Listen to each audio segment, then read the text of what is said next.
All right, welcome to this week's episode of the Adventurers of the Red Guild. That's us. And last we left off, after completing the Tempest Islands job, you returned to Masson. Just as you were arriving, Wareth sent to Frank and received the bad news about Valon and presumably his family. She was grief-stricken and fell unconscious. Absolith took her to the upper deck and helped her while she recovered. Meanwhile, Brecken had a conversation with Mirwin and Wareth about how to help Vissa going forward. You decided that perhaps you needed to guide her toward a purpose, such as perhaps learning to use the essence. Absolith spent the evening comforting Vissa. Wareth exercised, and you all went to bed on the ship. In the morning, Absolith decided to take Vissa into town and to the Sun Market to try to distract her while Mirwin and Wareth went back to Caturo and Mary Venesius to deliver the bad news. Around this time, you all noticed columns of smoke in the sky. You didn't investigate immediately, first opting to take care of your business. Caturo and Mary were disappointed, but thanked you for your work and sent you on your way, informing you that Melody had summoned you back to her villa. Meanwhile, Abs and Vissa went back to the inn. Vissa, being real sad, wanted some time to herself, so Absolith went out to find some food. You found a pasta restaurant, Frangelico's, where you ordered a prodigious amount of pasta, inventing takeout in the process, and went back and gorged on pasta with Vissa. On the way back to the inn, Wareth and Mirwin decided to see what the smoke was all about, and discovered that Scholars Guild had been burned to the ground. They Not only that, to seek, like the Seekers. I said see what the smoke was all about, actually. I heard seek. I said see. We're secretly seekers. And not only that, but the lore center on the campus of the Bard College also burned. And with some good investigating, discovered that those inside of the buildings had been killed with swords, and the fires lit after the slaughter. You two then went back to the inn to rendezvous with Absolith and Vissa, and related your findings to them. You suspected Seeker involvement, and Wareth sent to Francesca, informing her of the destruction of the guild and telling her to be careful. She requested what happened to Thomas, and in a brilliant moment of telling the whole truth, Wareth told her that he died in the gang war, leaving her unbelievably confused and offering no follow-up. Sends message. Tells that your old boyfriend died. Leaves. Offers no explanation. After all of this transpired, got more pasta, both in-game and IRL, and had a fun evening stuffing your face holes. The following day, you returned to Melody. She thanked you for your work and made good on her promise to make you an intro into high society, presenting each of you with invitations to La Fete du Renouveau, one of the most exclusive events of the year. She sent you on your way to a fancy tailor at l'Armario del Pavo Real, where you were fitted for fine new clothing to wear to the ball. You finished this, picked up the outfits the next morning, and that evening Melody's carriage picked you up and took you to the splendorous Vincent Opera House. You checked your weapons at the gate, entered the fancy event. Melody made you some introductions, even meeting the Crown Prince and Princess Latria. The herald, a few minutes later, announced a latecomer. None other than Tristan Vernier-Broussard himself. And it is there that you find yourselves in the Grand Ballroom, watching Tristan make his entrance. What do you do? I stand there, looking as dapper as ever. Completely do not pay attention. I don't react. We are. I notice. I pretend I do not see, but I see. We're being Wareth's bodyguards. Let's put this up.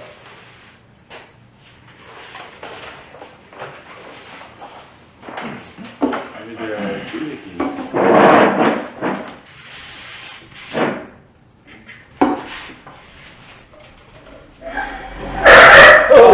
That was so good on the capture. Oh. I liked having the tables knocked together. Yeah. My colleague was not harmed. Yeah. So, you stand about here as you observe at the head of the room.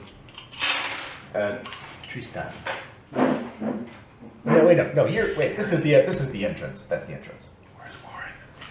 So you guys are, I'd say about here, and in walks Tristan. Oh, I saw. Oh.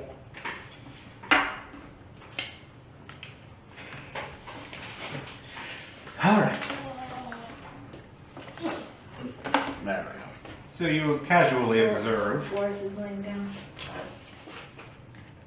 He's showing his belly as you would. As one does.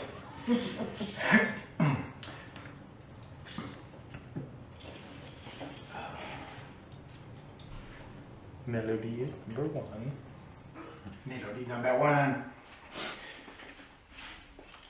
And very little yes. You know, because I bet there's just people around. There's dozens of people. So, you casually observe as Tristan descends the staircase. Has he got anybody with him? You, from what you see, he is alone, but make a perception check. I would like to also check my perception. Yes, let's do that. Natural Yeah. one. Natural one. He is definitely alone. He's slowly.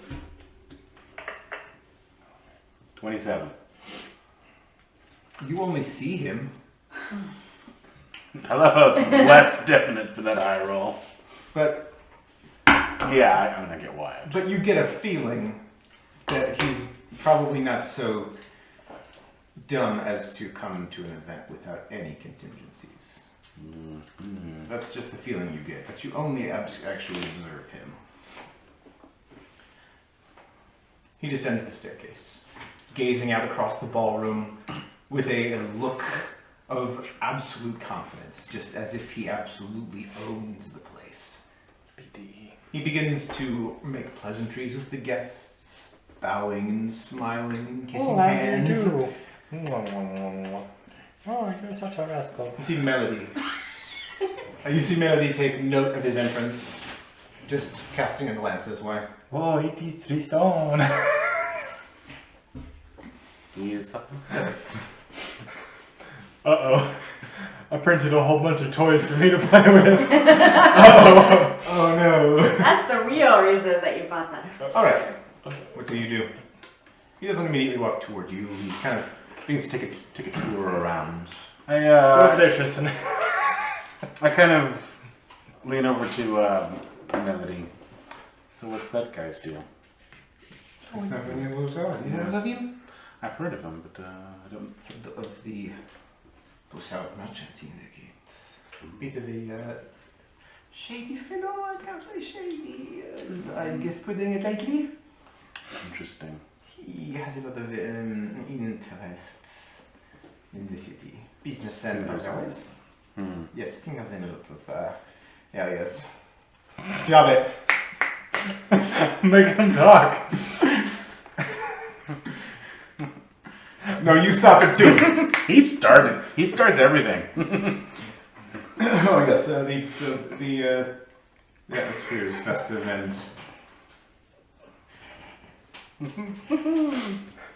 the orchestra begins another piece.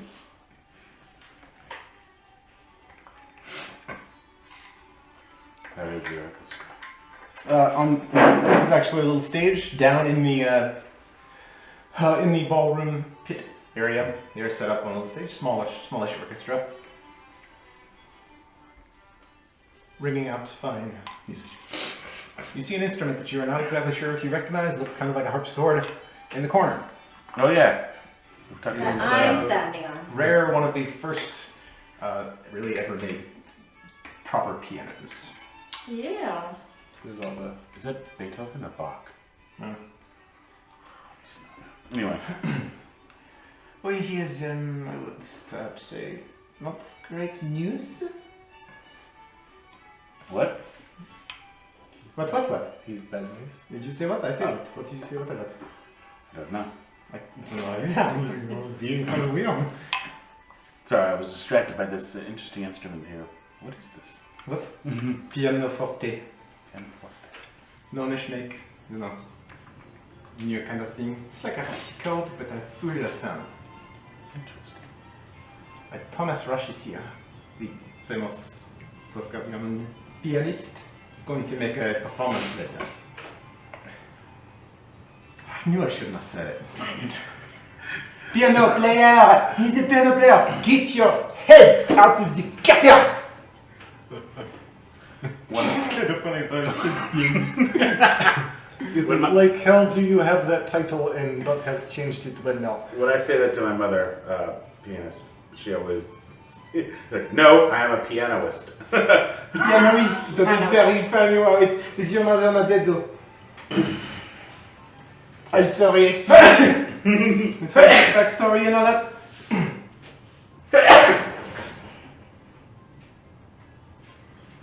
As you stand and talk, hey, let's gather up here. Let's gather up and play. As you stand and talk, he makes his way around the ballroom, gazing down, watching the orchestra. Eventually, as you're still talking, makes his way over fairly near you. Not really paying attention to you or anything, but Can I hear this conversation? make a perception check. Ooh, I'm gonna do that too. What do you say we all just, like, don't acknowledge him? 28. Well, what are you spending? 23.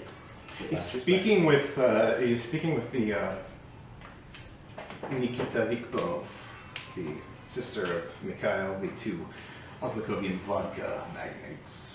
She's beautiful in a long black and red flowered dress, and you catch a bit of their conversation. Oh, you look fabulous tonight. Oh, well, thank you very much. And for a Muslim, go for some bad goods. Tried you vodka. It's very good.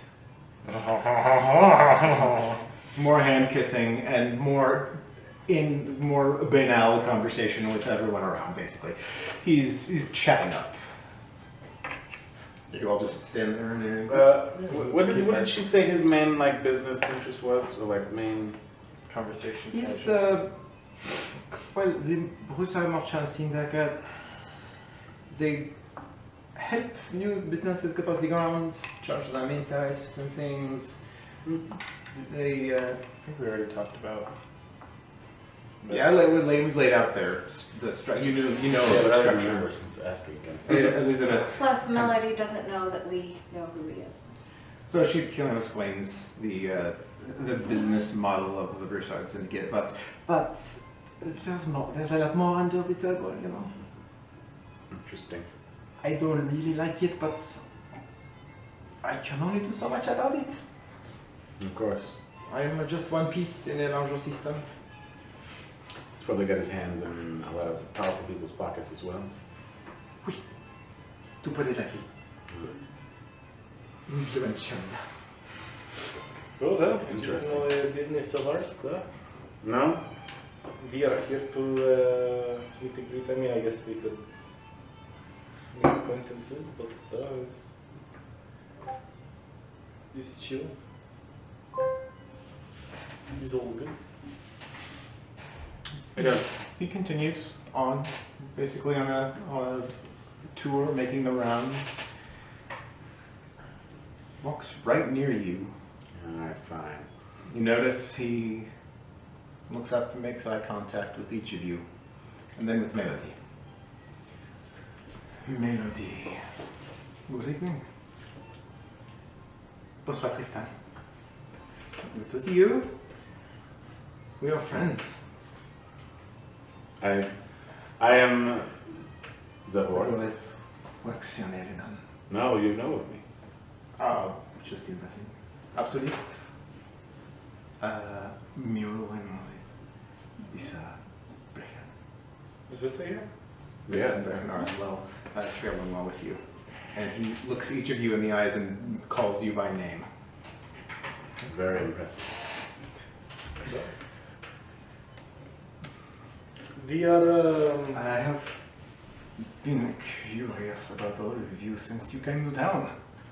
Really? Oui. That's, Well, Interesting figures you are. that's cool, da? And you are exactly, and you know our names exactly of why. How goes the gang war? Are Are you- you still duking it out in courtyards with the scribes on the Renaissance? We have no part in their gang war, no. That's also you first caught my attention when you got to town. That scuttle by the docks. That Yes. was a gang war, it was just a pissing conflict. Yes, you turned up and saved the day so they could put the fires out in the buildings. Very heroic heroes. Advent heroes? And so that was enough to find out all that you could about us, our names from weird sources. Oh, that was easy. I like to know what goes on around town, be it gang wars or newcomers in Vincent. This is my city. I love it and I want to protect it, and so I want to know all that goes on in her. She is like a lover to me. I want to know what is about in my Vincent. Protect the city like a lover. I wonder if you also let this lover have freedom. Isn't that not important for a relationship? Honesty and freedom as well. Depends. Is it with a city or with a woman? It is like, Can you very simple? this is a very troubling thing of what you have said just now. That is an easy lowball, yes, if freedom is important, and instead you say something along the lines of, will depends. The city is free. You have walked around. I've been for several weeks. And then what of women? They are not to be given freedom as well? I am not trying to make... it is like you have made the analogy yourself, my friend. I am not trying to insinuate anything. It is just... it is interesting choice of words. Da? Of course, all should be given freedom, whether it is a city or whatever. Well, it was an Great honor to guy. meet you, sir. I'm sure we will meet again. When you speak to him, you get this feeling, almost like he knows every secret that you've ever kept. Yeah, It's you get got this gaze. It's like he is on top of everything that's going on. And he's a few sentences ahead in the conversation, almost. It's he acts charming, but there's a disturbing. There's just something you don't want to look at there. I want to look at it and stab it. No. I'm going to think in my head the name Elizabeth. You think it out loud. Not out loud, just in my head. You think it loudly in your thoughts. Well, it was so lovely to meet you all. I hope we can talk again sometime later this evening. Of course. Melody. Hand kiss. He says that. He kneels down on Hand one kiss. knee. Kiss Merwin's hand. Visa. Kind of reach for my sword that isn't there. She backs up 2 steps. Birkin kind of shoulders in. Enjoy the party. I believe dinner will be shortly. And he walks off. Wasn't that the creepiest man you've ever met? Does he know that he presents himself that way? I am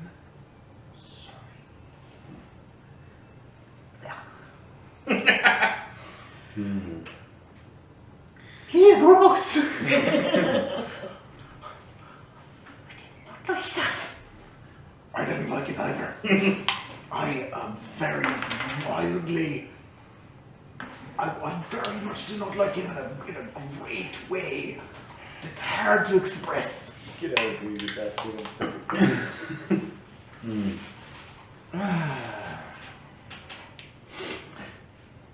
You stand for another minute or so, just kind of trying to get your bearings after this incredibly disturbing conversation.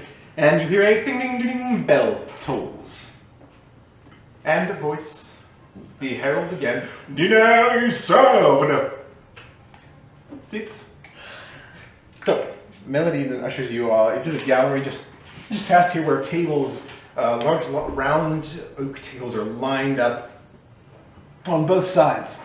And all of the guests begin to filter in to these galleries, taking their seats. Melody presents you each to a large table where there is a place card in front of each seat with one of your names. She says, here we are.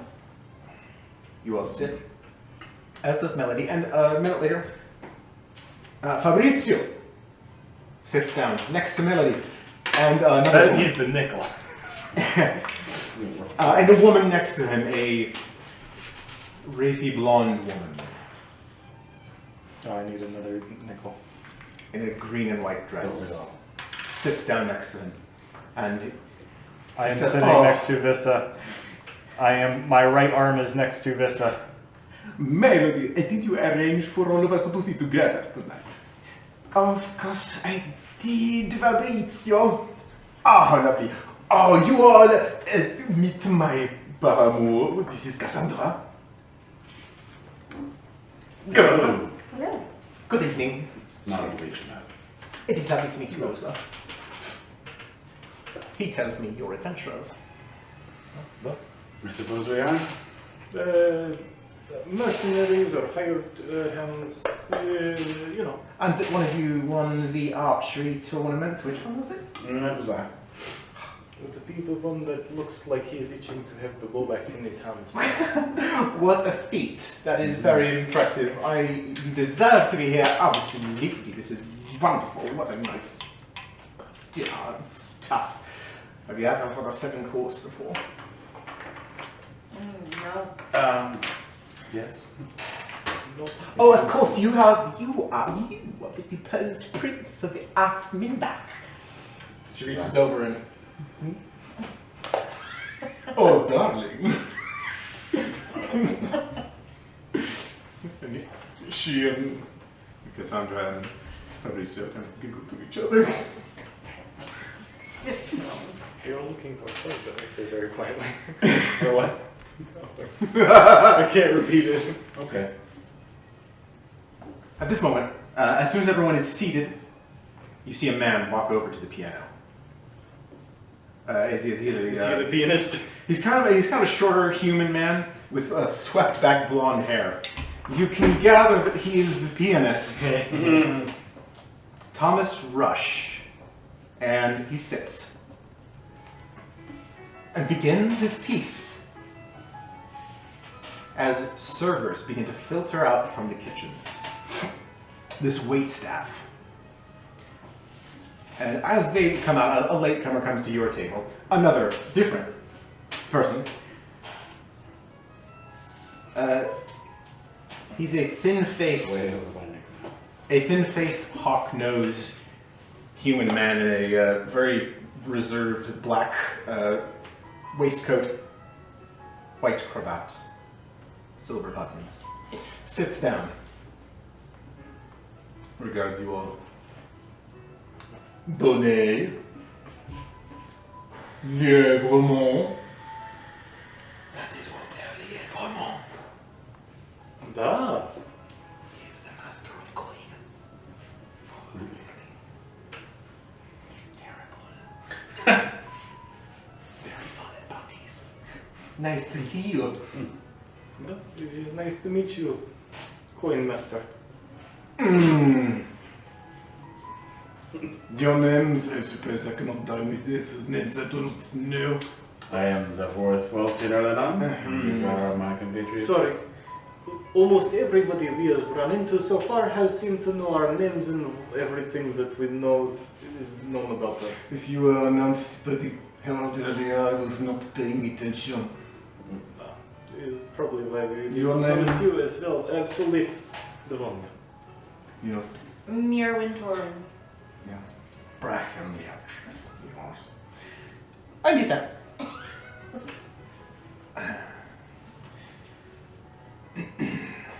He straightens a pair of round spectacles. So what do you do for work?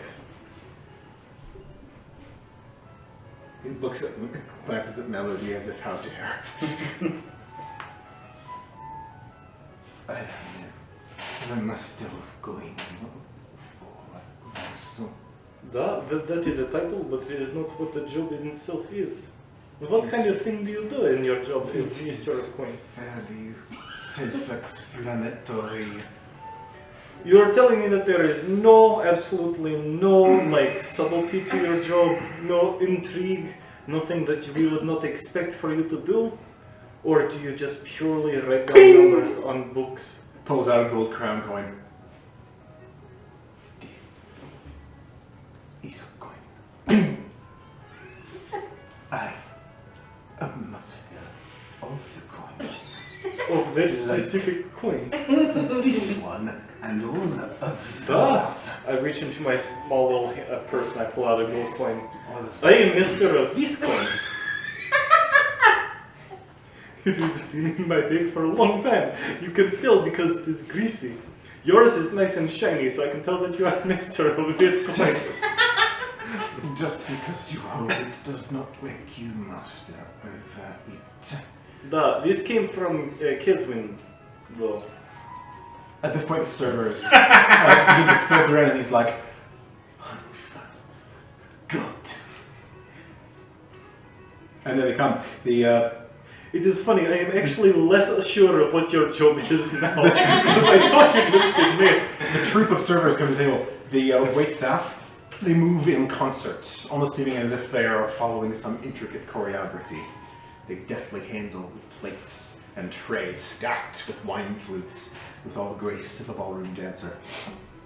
They begin to set dozens and dozens of covered dishes in front of each of you, and glasses with drink. The first of set. I don't care about the rest of the campaign, I want to know the buzz out of this guy. There's a glass set down with a red wine in it. The server at each of the table explains what this is. Bonsoir. We serve you first with a vintage 655 Maronese Red Tempranillo. And for the aperitif. Servers now all gather around and whisk away the tops, the silvered tops of these serving dishes. And you see there some food. He says, a bruschetta tartine with roast garlic aioli, goat cheese, and a petal from the dragon's tongue flower. You will find it. The petal unites the whole dish. Bon appetit. They back away. And you see that up and down both galleries, they back away from the table, serving all in exact perfect time with each other. What's this? I'm not sure. It is dragon law and I like What is dragons. aioli? Is Mr. of Coin, are you Master of Aioli and Dragon's Tongue as well? What is this exactly?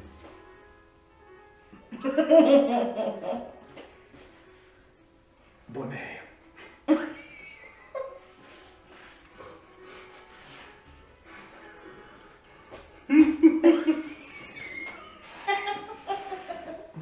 He just says her name and then looks back and begins to eat and drink. You partake through the first course, He is not Master of much other than coin. after which You're not master of conversation. the second is served. Whisked away from you are the first plates. And in their stead, another covered dish.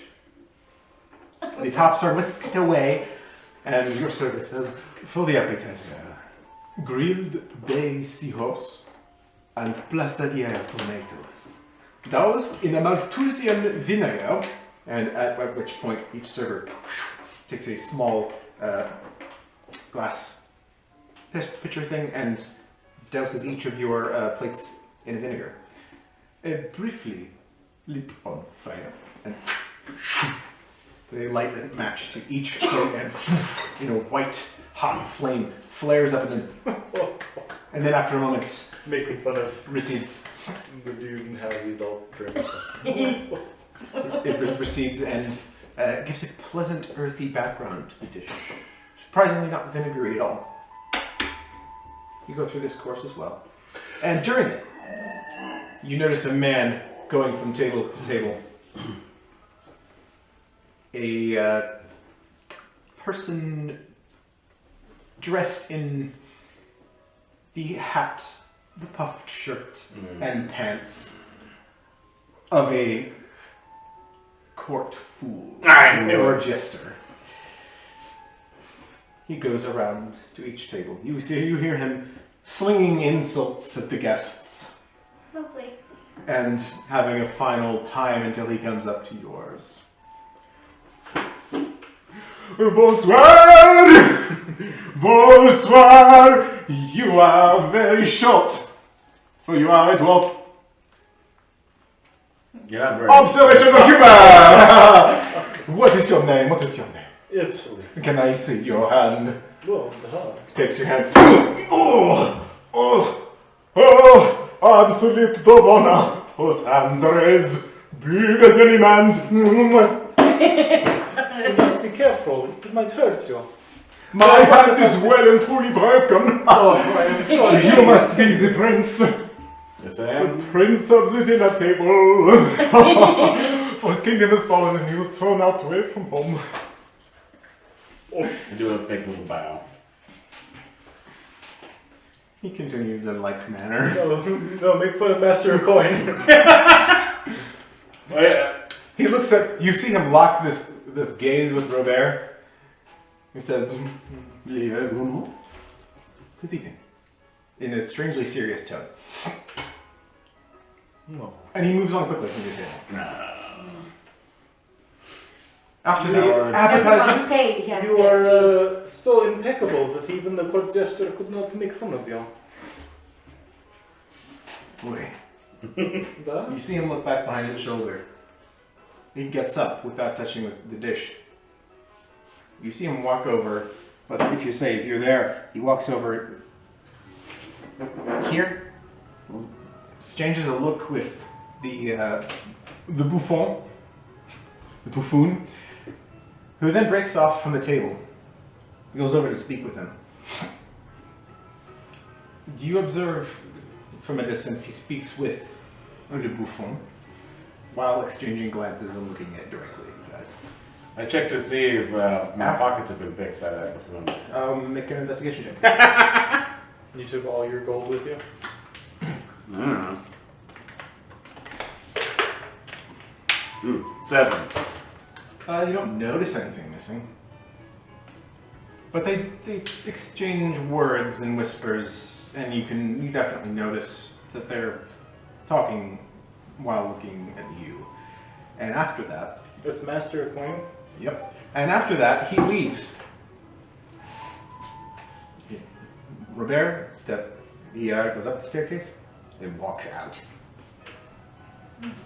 Oh, I guess I did the jester's job too well. Guys, this is really good food. And the wine is really good too. This is strong. not too much, Vissa. Right? I didn't know. I never do that. So I asked Melody. So has Absolute doomed us all? Is Master of Coin going to have us all killed? Robert is inscrutable. He's always severe and stuff, and sometimes he pulls things like that. Sometimes he has like a negative sense of humor. Mm-hmm. It's just seriously in the negative numbers, in minus. We noticed. Does he have like friends or family? Because there is just no one that could ever be close. It is a sad man. Yeah, he's definitely driven all of his friends away. I don't know. He's very private. I know he's got some family, but I've never met any of them. I wouldn't imagine. Yeah, that guy. Liam said he did not stay around for the joshing. Does it really do joshing? Nope. Obviously, because that was like asking about his job, you know, formality 101 and light making at. Can you even handle that? Just pleasant conversation. Oh, Maybe he is so anxious.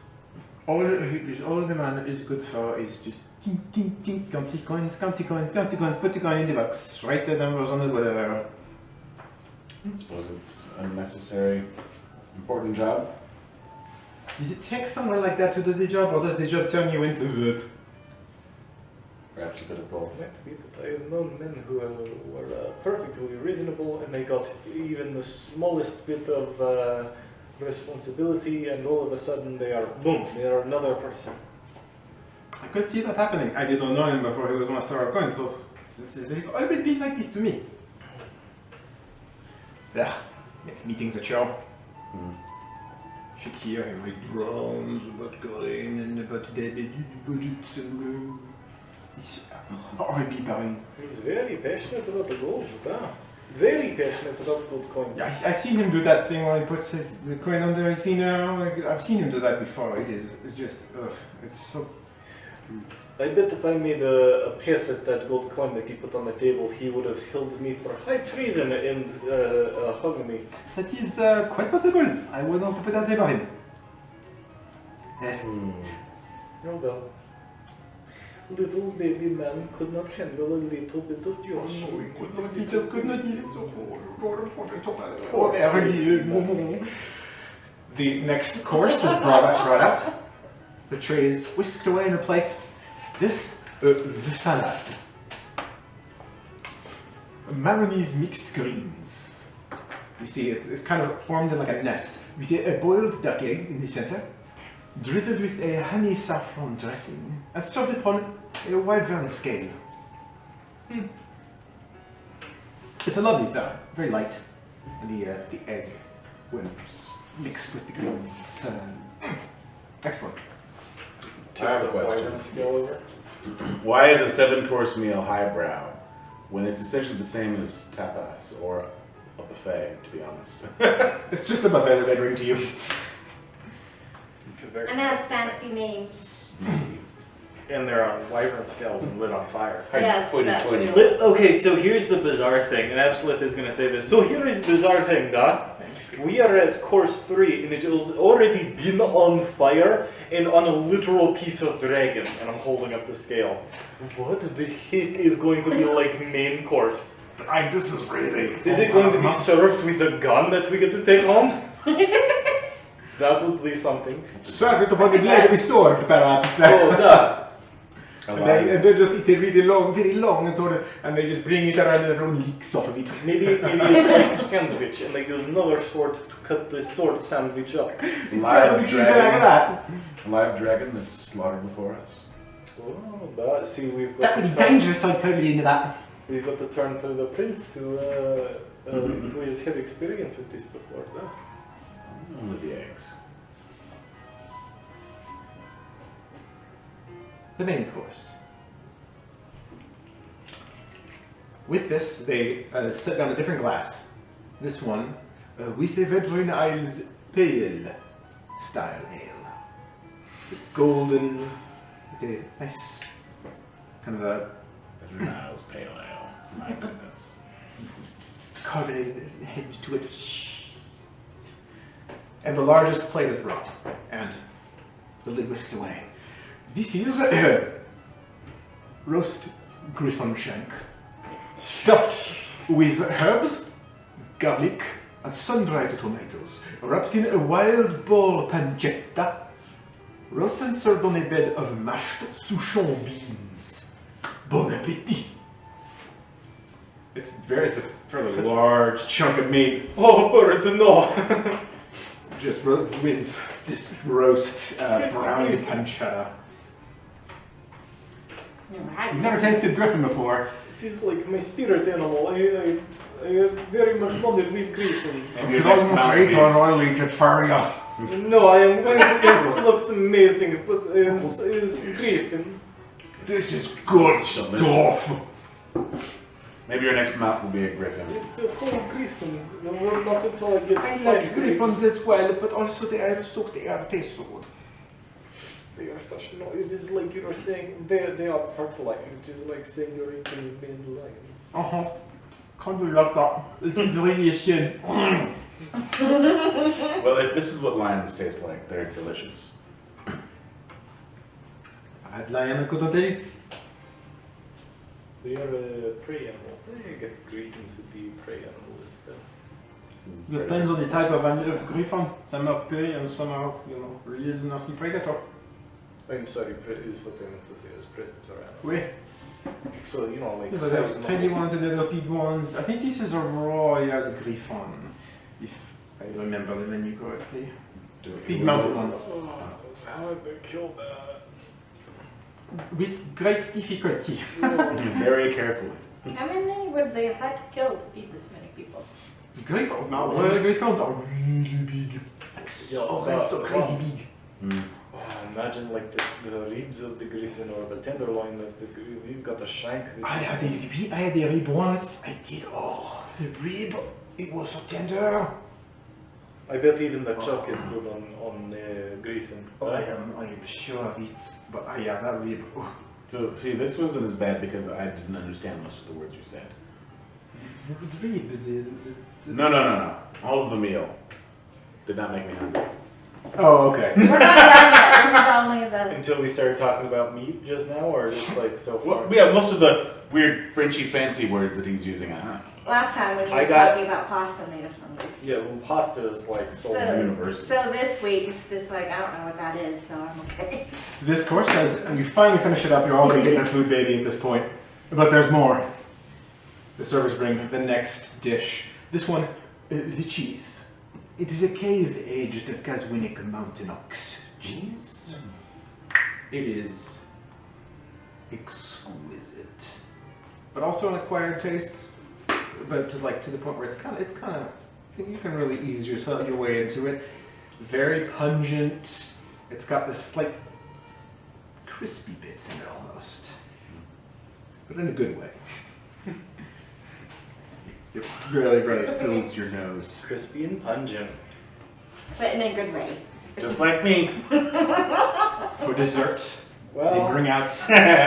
maybe for some. For dessert, they bring out a transient aged vanilla gelato with gooseberries and cinnamon. Oh, Served in a covered verrine, this tall verrine glass. It's got a little cover on it.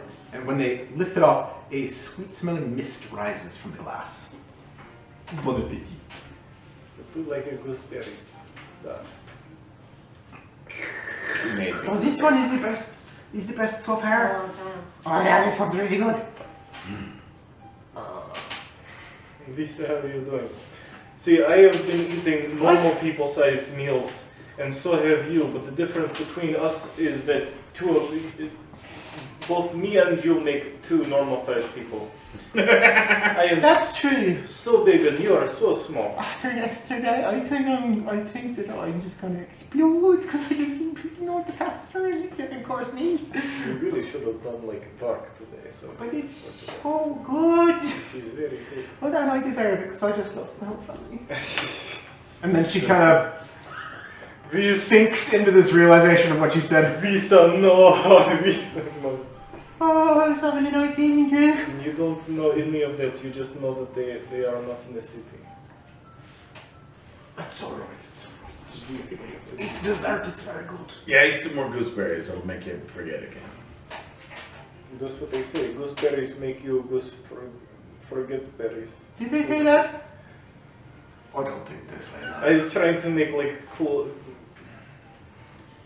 Gooseberry make you goose forget. Good try. Very nice try. Gooseberry make you. For goose. I know what you mean, but I It don't think they say that. it would be good if we had spaghetti, because then I could say spaghetti make you forget. That's a kind of pasta, right? Let's go get some of that later, and then you can say that when we have the spaghetti. No, I think the moment is better. No, we need some of those stone frogs that we don't Stone eat. frogs. Well, You don't know that. If only there was some kind of animal that can make you forget things. I would keep one for a pet. Then I could pet it every time I wanted to forget something. Such with a knickerbissa. Yes. And at last, le digestif.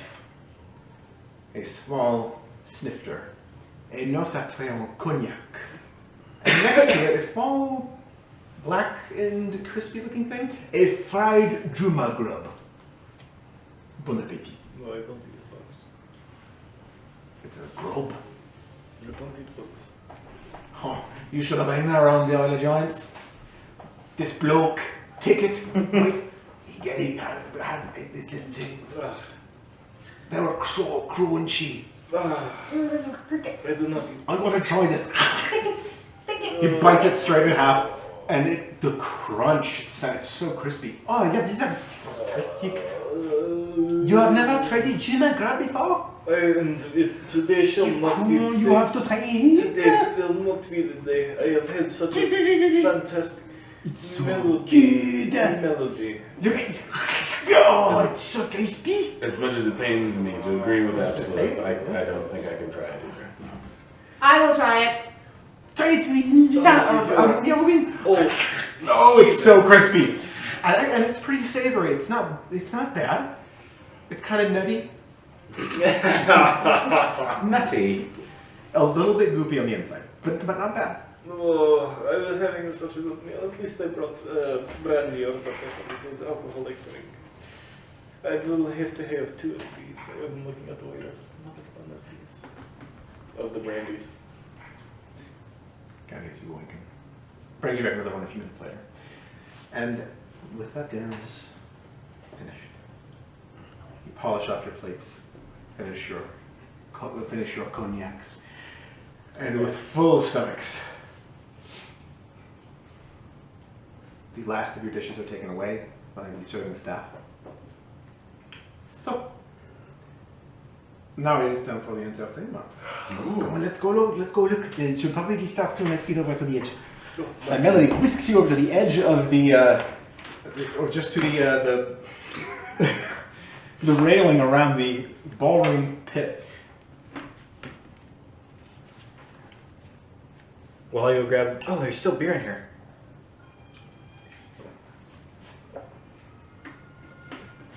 More beer. That was very appetizing for me, but yeah, not as universal as pasta. Like, I don't know what that... So, after the piano performance ends, everyone begins to gather around the railing about the ballroom floor. And you see 2 more court jesters, wildly dressed, complete with the tights, the hat, the puffed shirts, all in red and gold. Their fabric of their shirts shimmering with the light of the chandeliers as they begin a choreographed dance. You see these 2, one in each corner. They walk to the middle, do a bow, then begin a choreographed dance, twirling and pirouetting, and then they flip backwards and take up positions at the opposite corners of the ballroom. And they set as if in combat stances. You see one begins to perform a winding dance, and then there is this whoosh as a ball of fire is launched across the floor. The other watches and does his own spin just as the fireball reaches him, and he punches it out of the air with an icy fist. They go back and forth. The ice mage with his own missiles blocked by flame, the blasts quickening from the single burst to many in a row until each summons their final and sends a ray of ice and fire respectively that meet in the center of the floor and there's great applause as they take a bow. During all of that, Absolute was readying Shield of Faith because she was getting nervous. They take the bow, and then you see they take something in their hands, they toss it down upon the floor, and snap, there's smoke and fireworks fill the ballroom floor. And when it clears, the jesters are gone. And applause all around. They're very good, aren't they? Very good. Yes. I forget their names, but I've seen the performance before. Very talented. Ice and fire kind of thing. It's very entertaining. The secret is Master of Coin, when he left, he went to go get in Jester outfit and do all this. And that was His alter ego.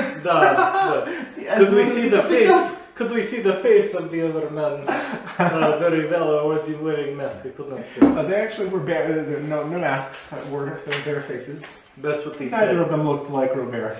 That's what he said when he went up to that gesture was, "Are you ready for the thing tonight?" Let us go and have fun then, because have fun is a thing I do. Well, you nobody else knows I do it. He used the disguise kit.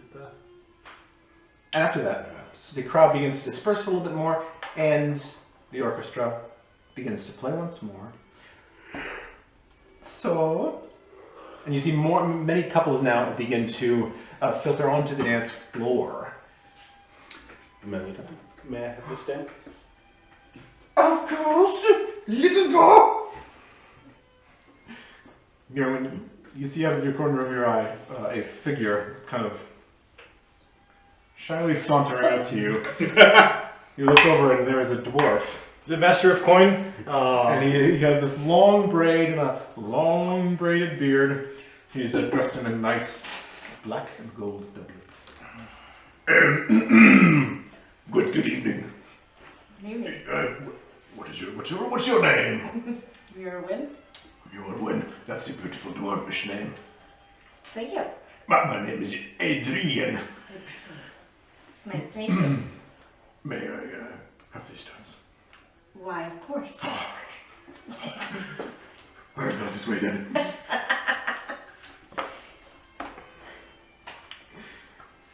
You filter down to the dance floor. Elsa. You see a blonde figure coming up, much shorter than you, but still human. It is the piano player, Thomas Rush. I thought it was going to be Melody's He's pretty dashing. This That would have been something. almost shining silk vest and a long tailed coat. Good evening, my good friend. I saw you during the performance earlier. You are very talented. Oh, thank you so much. I would be remiss if I didn't ask you to have a dance with me. If you... Of course, why come with me? It's a very much height. There's a very high I'll let him lead. He leads, kind of like trailing you along. His. You all make your way onto the ballroom floor and begin to dance. You see Warth, or you see Brecken and Vissa together have joined as dance partners on the floor. Everybody, make performance checks. I was waiting for that. In general, I'm going to be keeping an eye on Vissa. What's your passive perception? I was going to say, I want to keep an eye on Tristan. Yeah. But also, I want to mouth to Mirwin when I catch eyes. Got a bard. Passive perception is going to be 14. Performance is going to be 19. Oh. My passive perception is 20. Good God. My performance was 10. You and your bardic friend have one of the most elegant dances on the floor. Several others stop to stare at you, despite the height difference. You dance in perfect concert, as if you've done this 100 times before. What was your check? Don't do the 12. You dance with Melody. You don't step on her toes or anything, but it's not your finest work.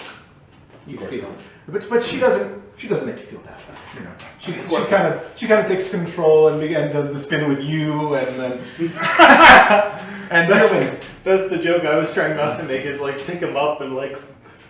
And Mirwin, neither of you are very good at dancing. What was your check? It doesn't go good either way, but you laugh it off. You know, he's like, oh, so step on your toes a bit there. Let's just, yeah. How do I do this again? Well, as the song comes to an end, you dance through the next and the next. And though some of you aren't necessarily that great at it, you do have a wonderful time. Tristan is on the floor as well. Each dance a different girl. Of course. Making his disgusting, leering gaze all around. it makes the whole party a little less festive. Him being down there on the floor. After 2 dances, I'll break away from Thomas. Thank you. Thank you for the dance. It was lovely meeting you tonight. Ah, I do hope you'll come and see me in concerts again sometime. you will play. I play around Vincent, the other larger cities I've played in Hammercrest before. Have you really? Black Rock. It is culture shock.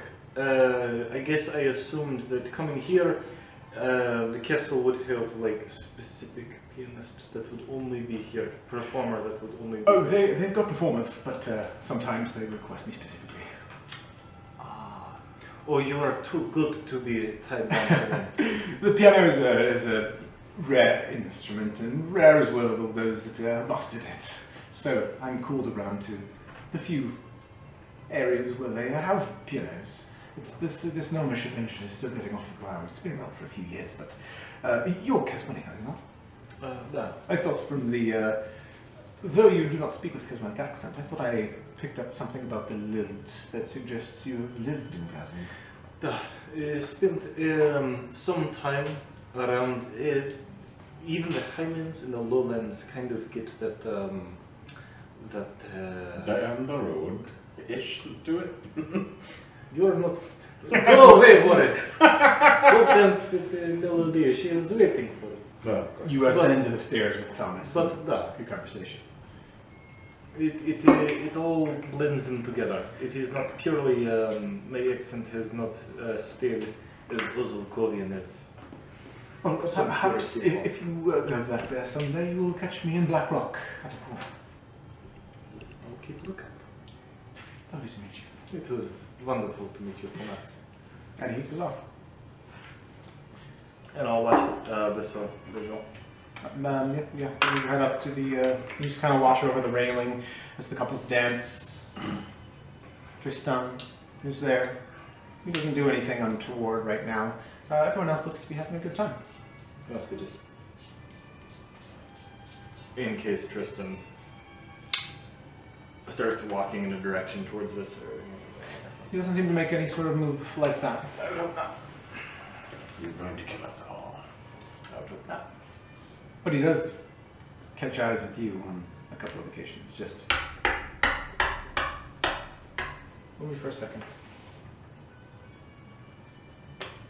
After your dances end, the herald's voice once again booms out. It is time for le Renouveau. Come on! Up to the stairs. It's Renouveau. Oh, you don't know what that is? No, we are Okay. In a minute, do you see that up there? She points to the ceiling of the ballroom, and you see what kind of looks like a chandelier type thing. It's just black. It doesn't really have any light going on it. She says, okay, that's gonna come down from the ceiling, and then it will spin around. And when it spins around, all bajillions of flower petals will fall, and you have to catch as many as you can.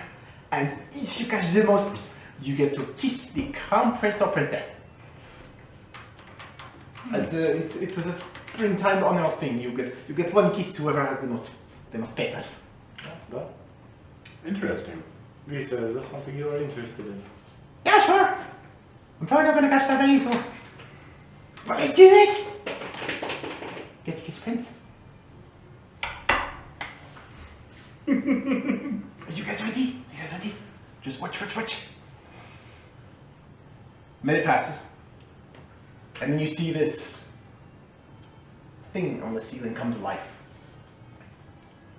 It starts to descend from the ceiling, and the light it emits is green and sparkling as if through prisms.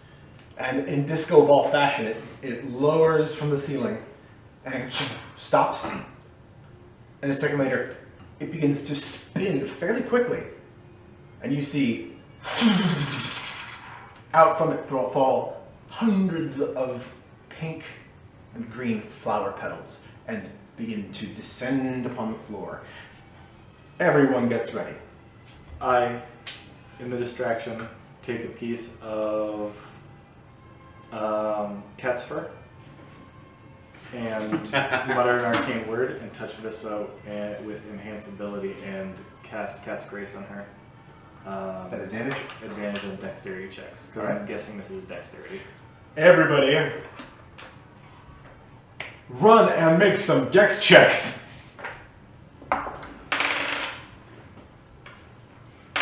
I do it half-hearted, so I'm taking disadvantage. Hey! 13. Listen, I'm good at it.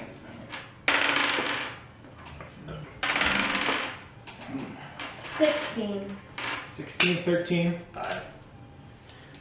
You guys spend a few minutes running up and down from the floor to the mezzanine and around into the galleries, plucking flower petals out of the air. Absolutely. After they are all collected, you find yourself with a small handful. Your roll again was? 13. You get a sizable amount.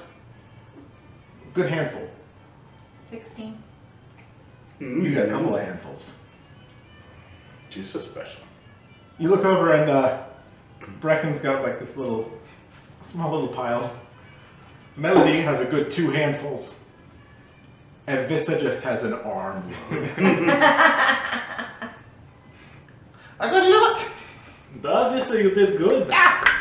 You did very good. I don't like up more than you guys. Duh. I'm good at it. With our second roll of a natural 20. Yeah. Nice. So yeah, that's great. Does she know that she has that? She just feels kind of fast. Gotta go fast! Yeah, gotta go fast. Look at all these fairy petals. That's a lot of flower petals. So it's Sonic. Gotta go You fast. gotta go fast. Gotta go fast. Everyone, present your petals for counting. And several of the servers are going around, beginning to take up collections of people's petals and tallying on a sheet of parchment. That's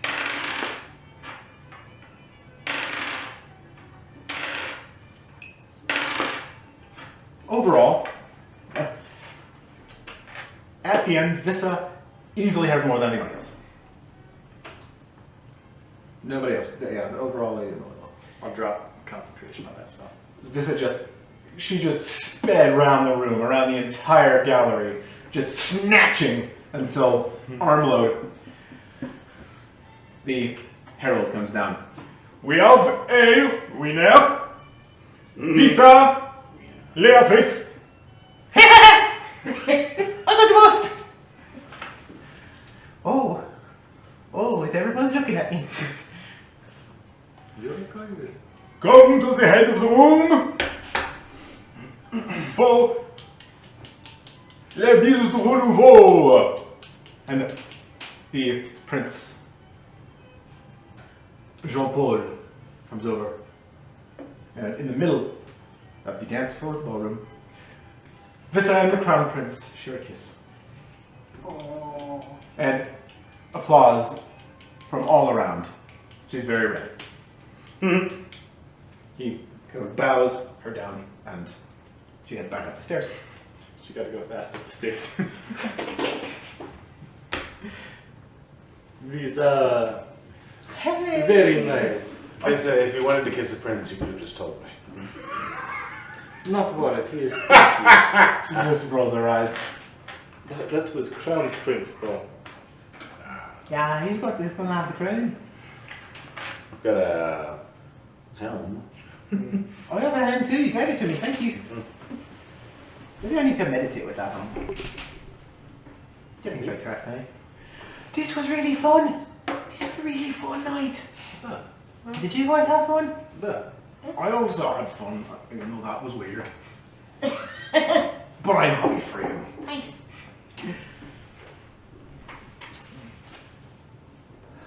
I am grateful that you all came with me.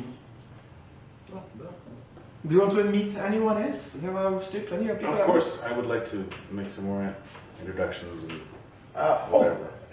Francisco. You see a human. She beckons to Francisco. He looks towards you. Human, dark tan skin, round face, a little portly. He's got a thin mustache. Wears deep red robes and a nice scarf thrown over his shoulder. He's got a cup of wine. Just kind of looks at you guys. Well, good evening. This is Francisco Citat, the Trendian ambassador. Good evening to you all. I am Francisco, as the woman said. How do you do? Wonderful to meet you, sir. I am the Vorath Wolsian Erdogan, Prince of Athmendek. Yes. Very nice to meet you. Nice to meet you as well. He seems on edge. Like, obviously on edge. It is a beautiful night. Yes, certainly is. Yes, lovely. The festivities. It's always nice. Are you, Okay, Francisco. are you okay? Yes, I am fine. I'm just perfectly fine. Kind of narrows his eyes at you guys. Makes introductions with this son, Brecken. Okay, very nice to meet you. I am the Transian ambassador. Trenzian, what does that entail exactly? I make negotiation for the triumvirate. I go to meetings and things, and in the interest of Transia. Excuse me. Turns and kind of walks away. Well, while like signaling that he's going and trying not to be impolite, but he ducks out of the conversation very quickly. What was his deal? Francisco, he's just. I don't think he expertise very much. Oh, I was getting riders were at the door, and he was trying to remain calm while there was some big event going on. You know, as someone that would have that information would be freaked about. Or is that the normal way that he is? He's not always that way, but usually when I see him, it is like in a meeting or in committee. But he's always a little.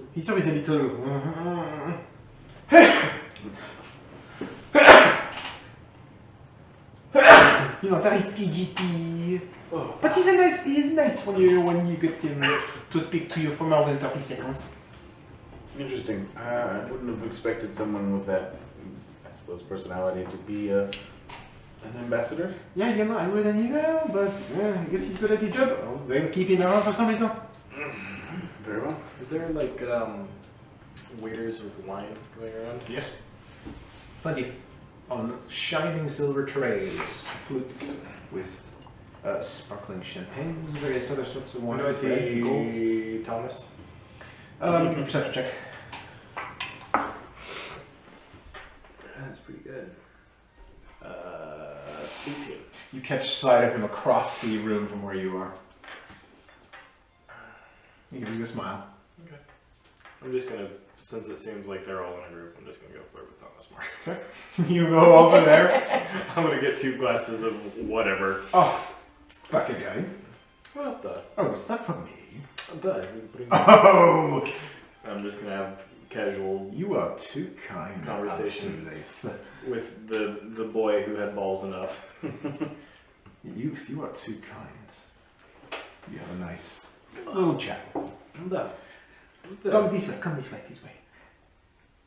And she as well next ushers you over to the 2 brother and sister, Mikhail and Nikita Viktorov.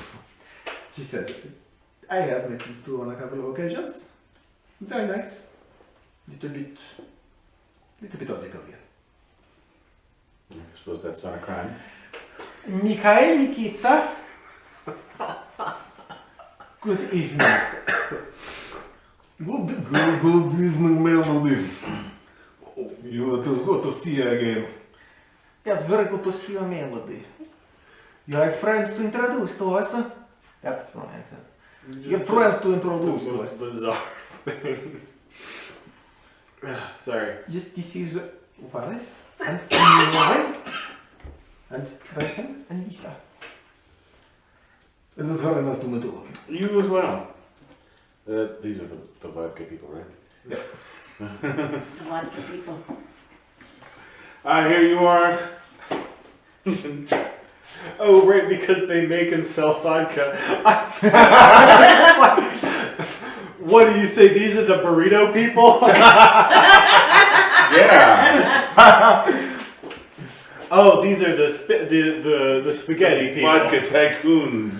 Yes, we make it the finest vodka in the world. Babylon. I would love to try some sometime. Perhaps we could even import them into Akmendak. Be very curious to meet with you at a later time. We'll talk. As soon as you protect your kingdom, we will set up trade agreement. Man, did everybody get like a portfolio on everybody else? Yes, I guess. Do my best. I'm just assuming that these people are insanely smart. Yeah, let's go with that. So you make introductions. Have a pleasant conversation with them. Learn a little bit about their vodka empire. Vodka Empire. By this time, if you have started to leave, you noticed that Francisco Sita, the nervous, shifty one, left almost immediately after speaking to you. Your conversations dwindle. The music dies down. Tristan's still there. Tristan's not? He is. He's on the opposite side of the gallery, looking out over the ballroom and sipping wine. Not doing much else. It's just looking out. Like he's surveying his kingdom. Menacingly. Menacingly. How late would you all like to stay? There will be 5 people around here for another couple of hours, probably. It just starts to slowly die down. Well, as long as you wish to stay. You know, I am a party animal, so as late as you would like. But you're a party animal too, I know. Of course. What is your plans for the morning, the tomorrow? What are you doing in town? I make no plans for the morning after a party. Oh, you are after my own heart. Other than that, we are... Going to go ask Katuro and Mary for my work? Well, what? Going to go ask Katuro and Mary for my work? That was an interesting job. Oh yeah, how did they take it? Didn't ask you. They weren't too excited about the outcome, but... I shouldn't laugh. I understand your upsetness, but you know, I wouldn't work for him if I had to. I loved him. I loved him. I love Katuro and Mary very much, but I wouldn't want him to be my employer. It was quite amusing to watch the interaction between them. Oh, it is always his name. He's like, and she's like, That was very much how it would be. I'm not in front of that. It do be like that. It do be like that sometimes. God dang it. It is entirely sometimes do be like that.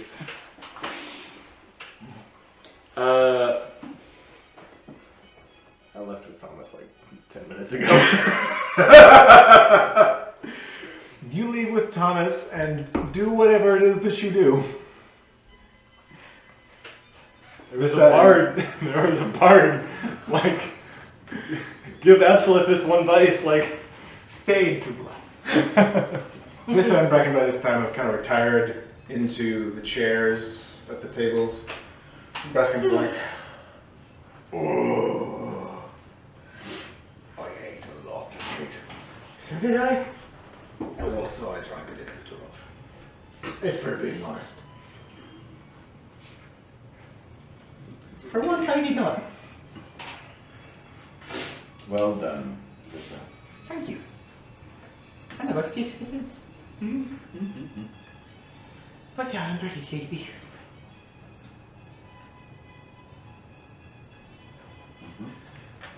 Well, whenever you're ready, I can have my carriage take you home. And then I take my other carriage to my home. Anyway, several, you know. Well, I think we should go before Vissa falls asleep. And I have no idea where Absolute went. Yeah, where is she? I want to look around to see if I can find Absolute. Make a perception check. Because none of us know what happened to her. Yeah, it's only just about this point that you notice that where's Absolute? 20. You don't see her. For a second, you're like, she go do something foolish? And you're like, oh, she probably went and did something foolish. But in a different way. You saw her over there with Thomas and make the connection. I think she probably left already. What? Like, are we gonna meet her back at the inn? Not tonight. After you were done doing whatever it is that you do with Thomas, what do you do? I can't say. Summons a steed the next morning to return to the inn.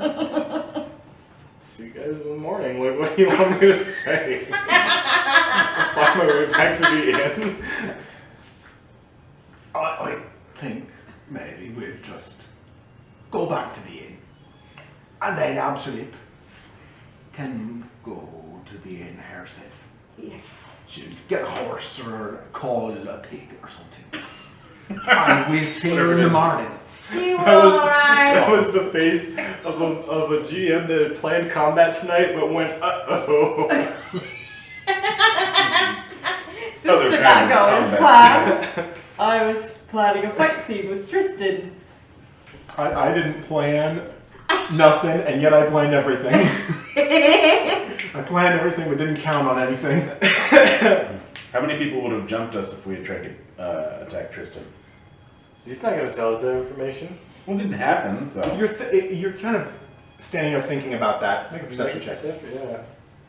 Well, I just made a perception check for that. It was a 28. A 28? Yeah. Okay. I'll allow it. The shadows start moving and dozens of eyeballs start to appear. Actually, the shadows do start moving. You see over where Tristan still stands, sipping his wine, looking out over the ballroom.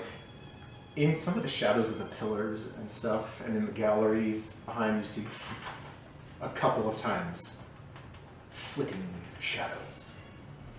Oh, yeah. Those things that they do.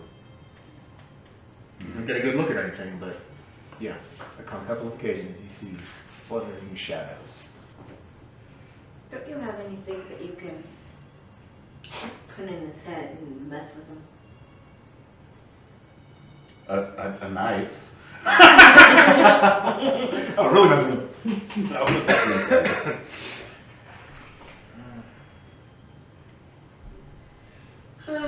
So I guess we go home now. Okay. This was the best thing ever. I'm glad you had fun, little one. Well, will I be seeing you again soon? You go back to... Of course. You name the time and place and we'll be there. I'll have someone contact you. We look forward to it. Perhaps we'll have lunch, or we can go somewhere in the city. We can go have a coffee. Something like that. I'll have my people call your people. Very well. We still have to find that relic. Oui, of course. If I can help with that, or if I can use my position in any way, I hope that tonight was what I promised. It was that and more. That is good. I really just want to help you guys in your quest. You know, I kind of like you guys. I'm attached to you now. Love you guys. So let me know. I will let you know. You can pretty much. On your weekends, you can drop by my villa anytime. I'll usually be swimming or something. During the week, I have to work a lot, you know, some days. But at night, we can always do something. I'm going to go. You are a wonderful, and it was great to see you. Tell Absolute that I admire her. Fabio will be disappointed. And Melody makes to leave. The door is parked, and she heads off into the main part of the opera house. What do you do? We leave. You gather up Vissa and Brecken, and the four of you leave the opera house. It's fairly crowded in the first room and outside, but people are filtering out. Carriages are pulling up, beginning to cart people back to their respective villas, inns, homes. You as well see your carriage pull up. You enter. And the ride home is pleasant. You pull up back in front of the Rook and Hound Inn and make your way inside. Brecken and Vissa both a little trashed. You enter, and at this hour it's mostly quiet. You see in the back there's a drunk halfling hurling darts at the far wall. There's a dartboard there, but he's not even close. One tall orc watches him and sips an ale. And in a more secluded, but not too secluded booth, you see a young gnome couple sloppy making out. Behind the bar, the middle-aged human barkeep looks up at you. Ah, you lot. I have something for you. You do. Nice. Reaches down beneath the counter and pulls out a small parcel. Sets it down and slides it to you. Arrived by courier when you were out. You see a parchment envelope, sealed with light blue wax that features a horned skull, like some type of drake. There you go. I don't know who this from. It's just a courier. I check for traps. Make an investigation check on it. Sure.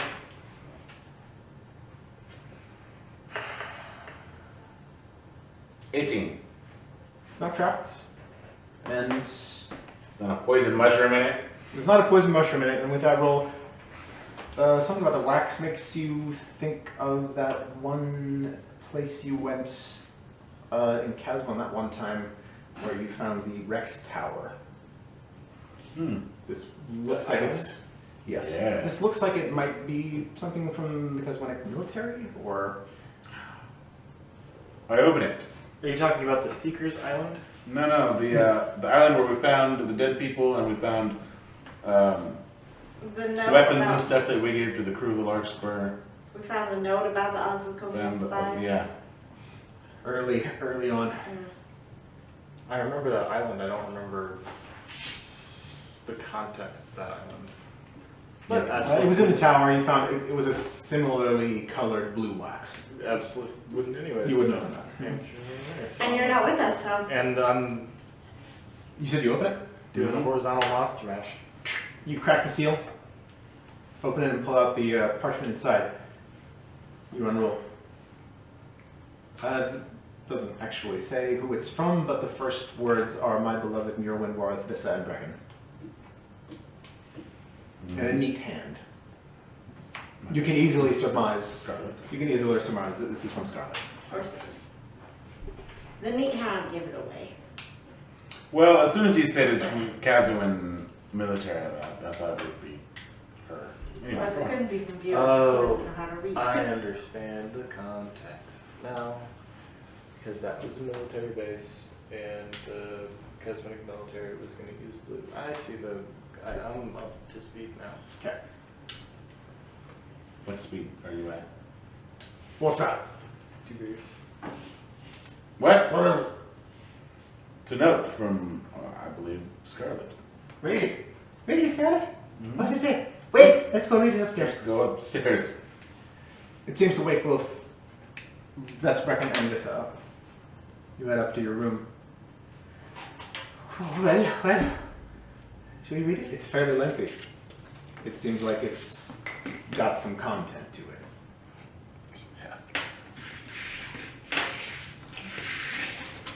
Do you wish to read the letter? I read the letter aloud to us all. You sit in the corner of the room. Everybody kind of gathers around the letter. It is indeed from Scarlet. The letter reads, My beloved Mjolwin, Warith, Vissa and Brecken. I'm ever so glad that I've found out where to reach you. I've been desperately wishing to write you ever since we parted ways at Berwick. Sure you can imagine my surprise when, only a few days after arriving at Whitecroft, the last stop before the front, Bew comes strolling up to me. Hello, Scarlet, he says.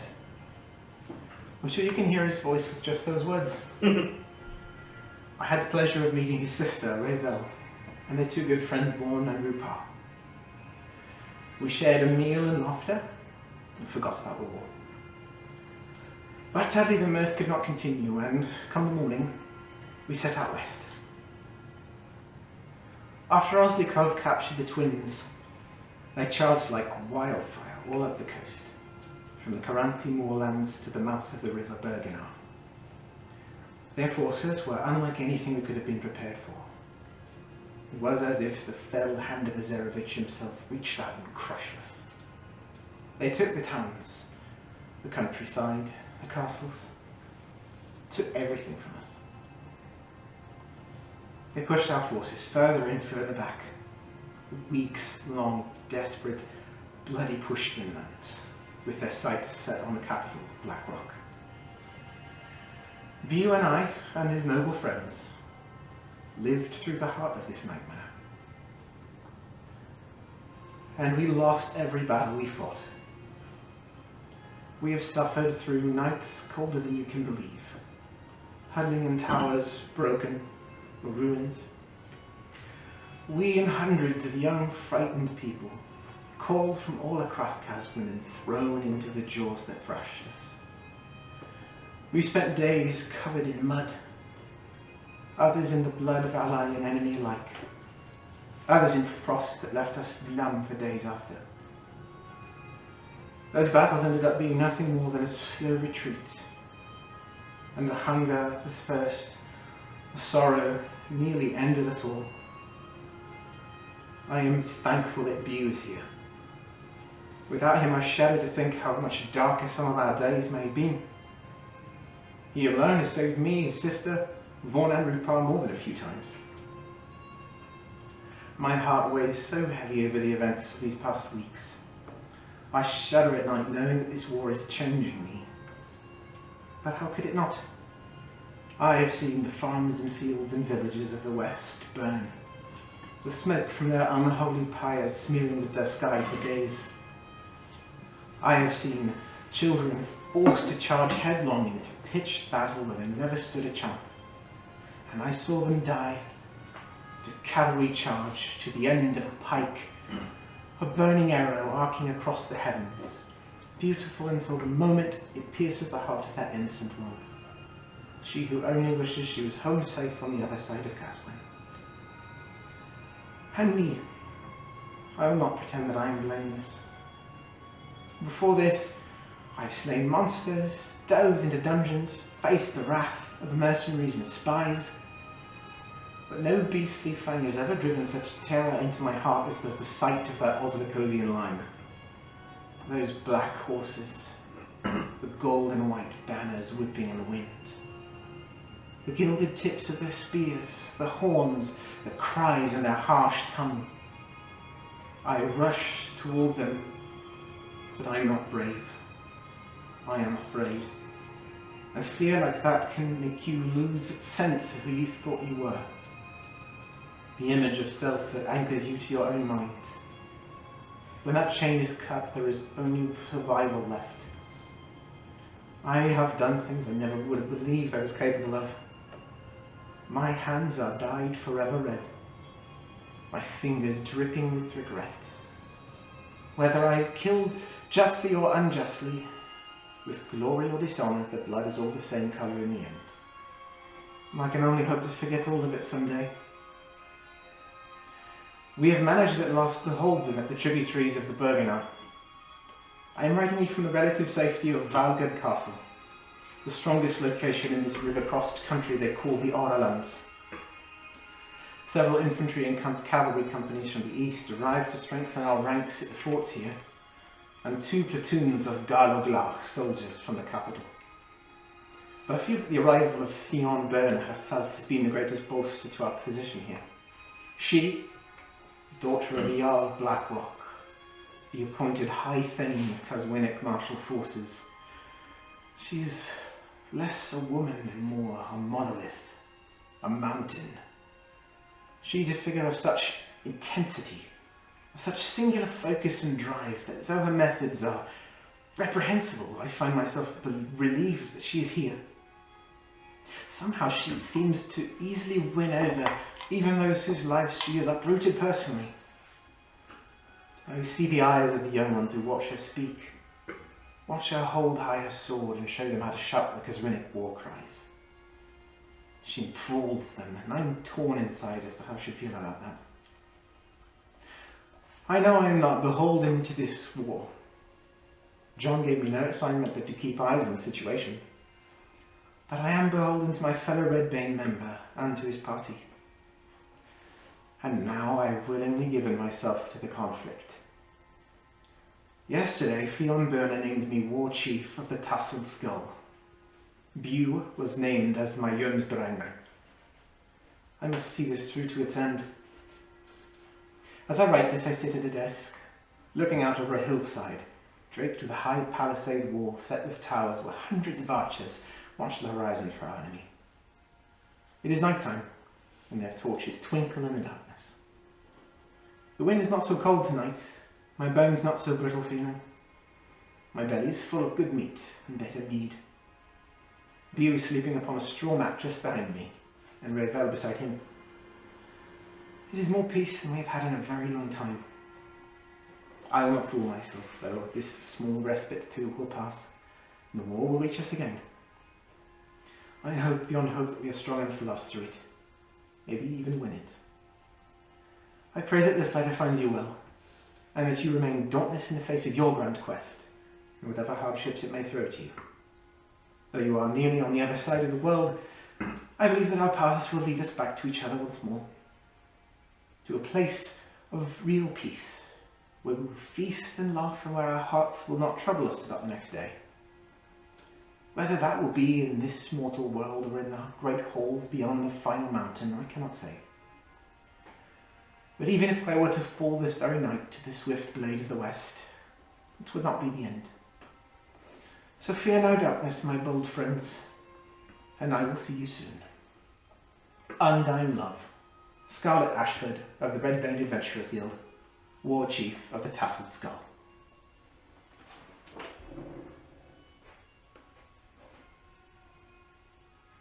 You look over at Breck and he's like, She's got away with words. Yes, she has.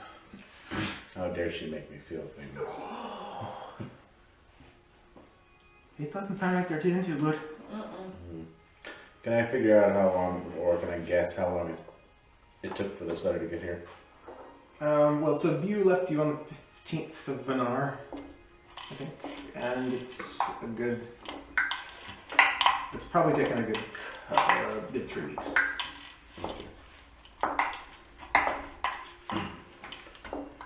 So was that the only thing? It was just the letter?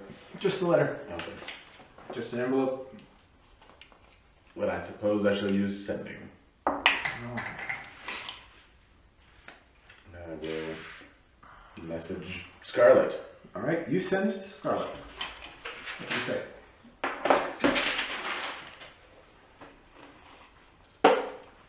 Scarlet. We just received your letter today.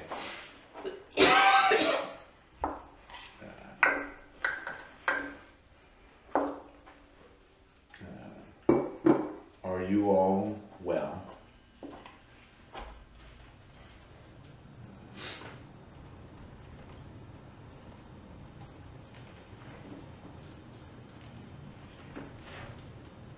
We are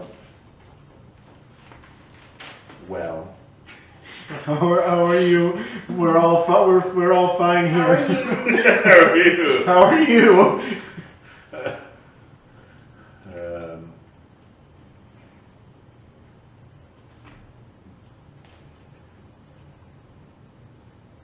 Seekers in Vasson. How many words am I at now? I got 16.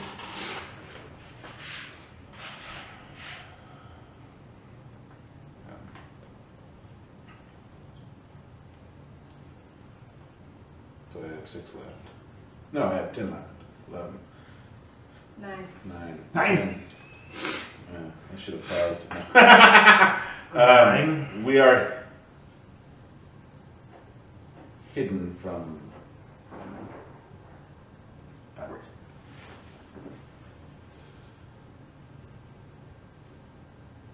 good luck to us all.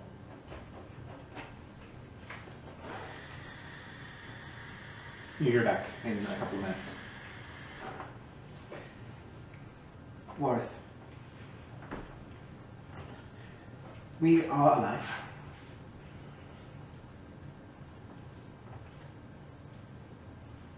still in castle, but Osliko has reached us. Violent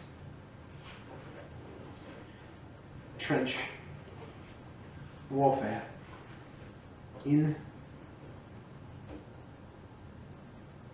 Riverlands, nearing castle, holding out for now. Love, Scarlet.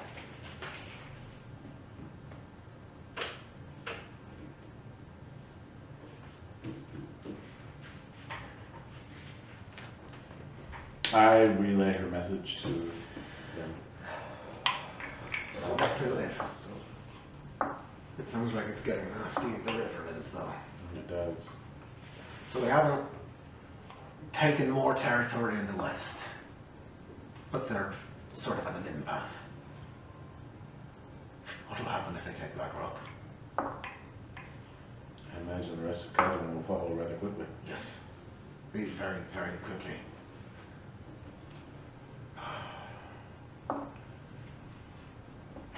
There's nothing we can do about it. Part of your wishes we had stayed and went west, but we would not have been able to turn the tide by war. Just us. We've got 2 shards with us. What if we could have done something? What? I don't know, we usually figure something out. No, besides, even if we had done something, even if we could have turned that tide of the war, that we would have just sent a giant beacon to the Seekers and they would have come and they would have taken the shards from us. You're Quite not easily. wrong. You're not wrong, but I don't like it. Neither do I. It won't do to feel guilty. We just have to hope that they hold out, drive them back somehow. The faster we find the shards, the faster this will all be over. Yeah. I guess we can take over the fact that the terrain does get more difficulty further to the east of the Riverlands in Caswan. That's where you start getting the high fells and such. They've only conquered moorlands on the plain so far. Probably contributed to the ease of their takeover, although that sounds like a nasty bit of business. I hope they're alright. Should check in on them sometimes. Yes. I only feel like sleeping now. Actually, And so you do sleep. Let's take a break. After that, you sleep fitfully. Just picturing a lot of what she said. no, you don't sleep at all, Mr. Boning Weird Dude. You wake in the morning. Feels You're disturbing. boning a weird dude. Who's Mister? You. Might as well, you're big as a dude. She's a manly woman. You wake in the morning to the sight of Brecken rereading the letter. And Absolute, you wake in the morning. What do you do? Cha-cha real smooth.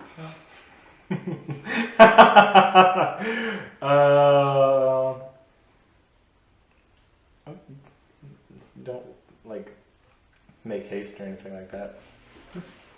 Get breakfast with a fool and talk with him a little bit more, and then You like and Thomas Rush at the nicest inn in town. I feel that let me put it as vague but giving some detail. I feel that the party does not need protection at the moment, and Absolute is having just some earned time. So guard down, okay. Guard down. Gotcha. For at least until like brunch time. Yes, you have a breakfast, have a coffee, even have a brunch. Just kind of spend some time with this dude. You find out there's a little omelet bar that you've never experienced before, but you know, put the eggs on there, throw the crap in the eggs, ham and cheeses and vegetables and stuff. Cheeses. Oh, cheeses. It's a very pleasant morning. You guys awake as well.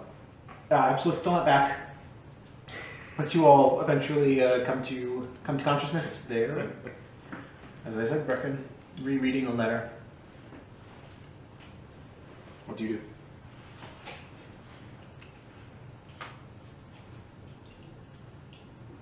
Nothing. You sit in silence in the room, not really doing anything, not really saying anything. You get this feeling that letter really is on your minds, very much on everyone's mind. Even though you know that they're still safe, you can't help thinking about the day-to-day situation, and that really brought a soberness to the situation. Trench warfare.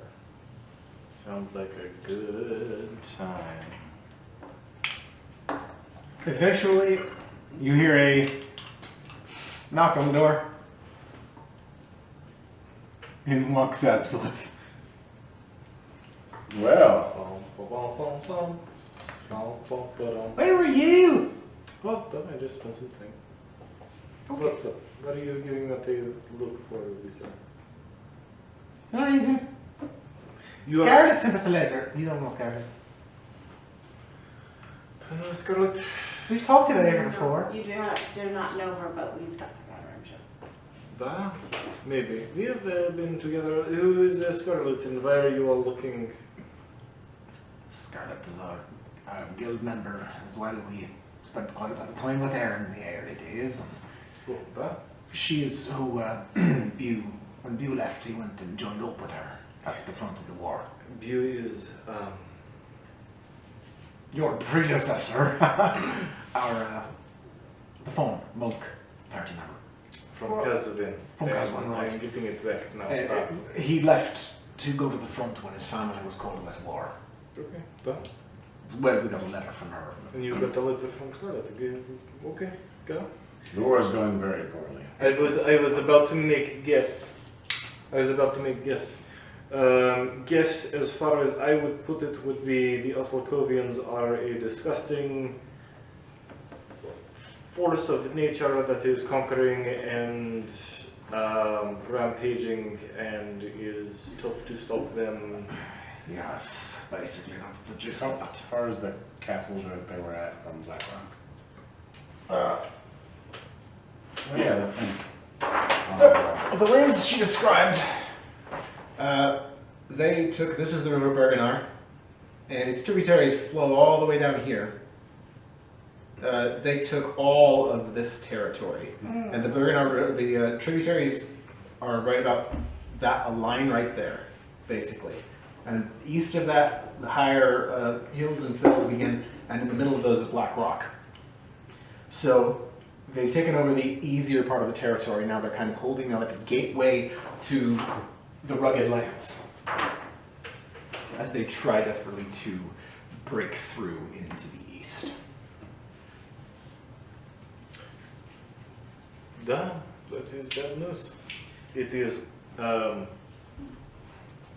not surprising news. Yeah, she put it, charged like wildfire up the coast. That whole of the western flatlands of Caswin have fallen. I very much wish that I had more surprise in me than that. I am sorry.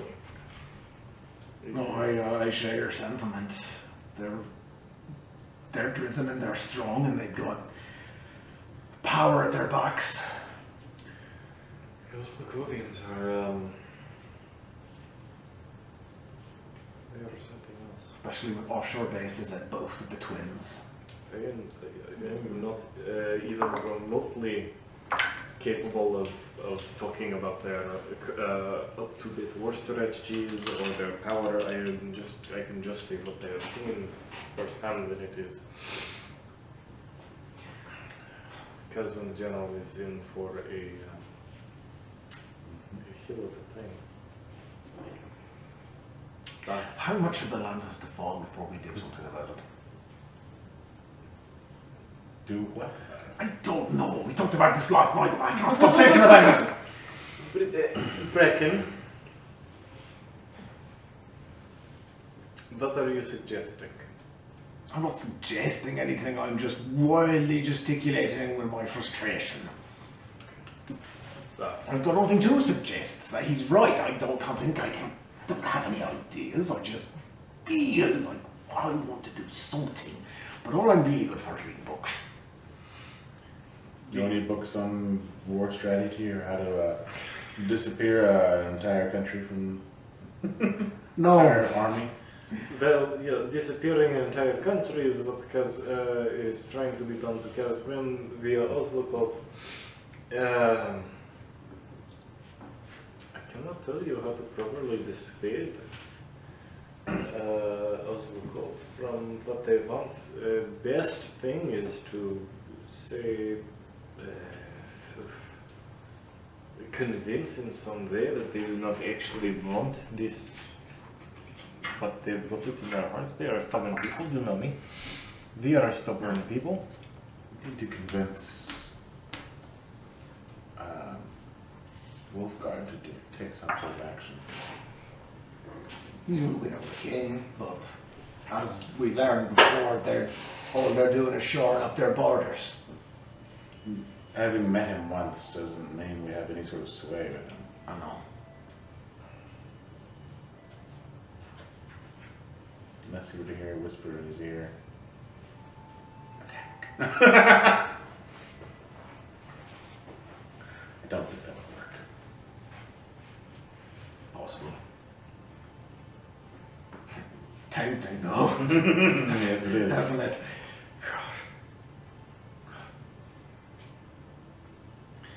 Well, I had a good morning. I had a brunch and some more coffee. How was Thomas? Thomas was lovely. He's a lovely man, and I'm going to be keeping an eye out for him more. Maybe we meet again on our travels. Otherwise, I am sorry about your letter and how your morning went from. Or you said you were up all night, so you got the letter last night. I am sorry how your night went from happy merriment to fitful sleeps, no doubt. It doesn't detract from how nice of a time we had last night. That this is just, we knew that this news was going to come eventually. We just hoped it would be better, but if I'm being realistic, you're right. I'm not surprised. No. I just wish that Wolfguard and even Irita weren't such cowards about it all. Self-interested,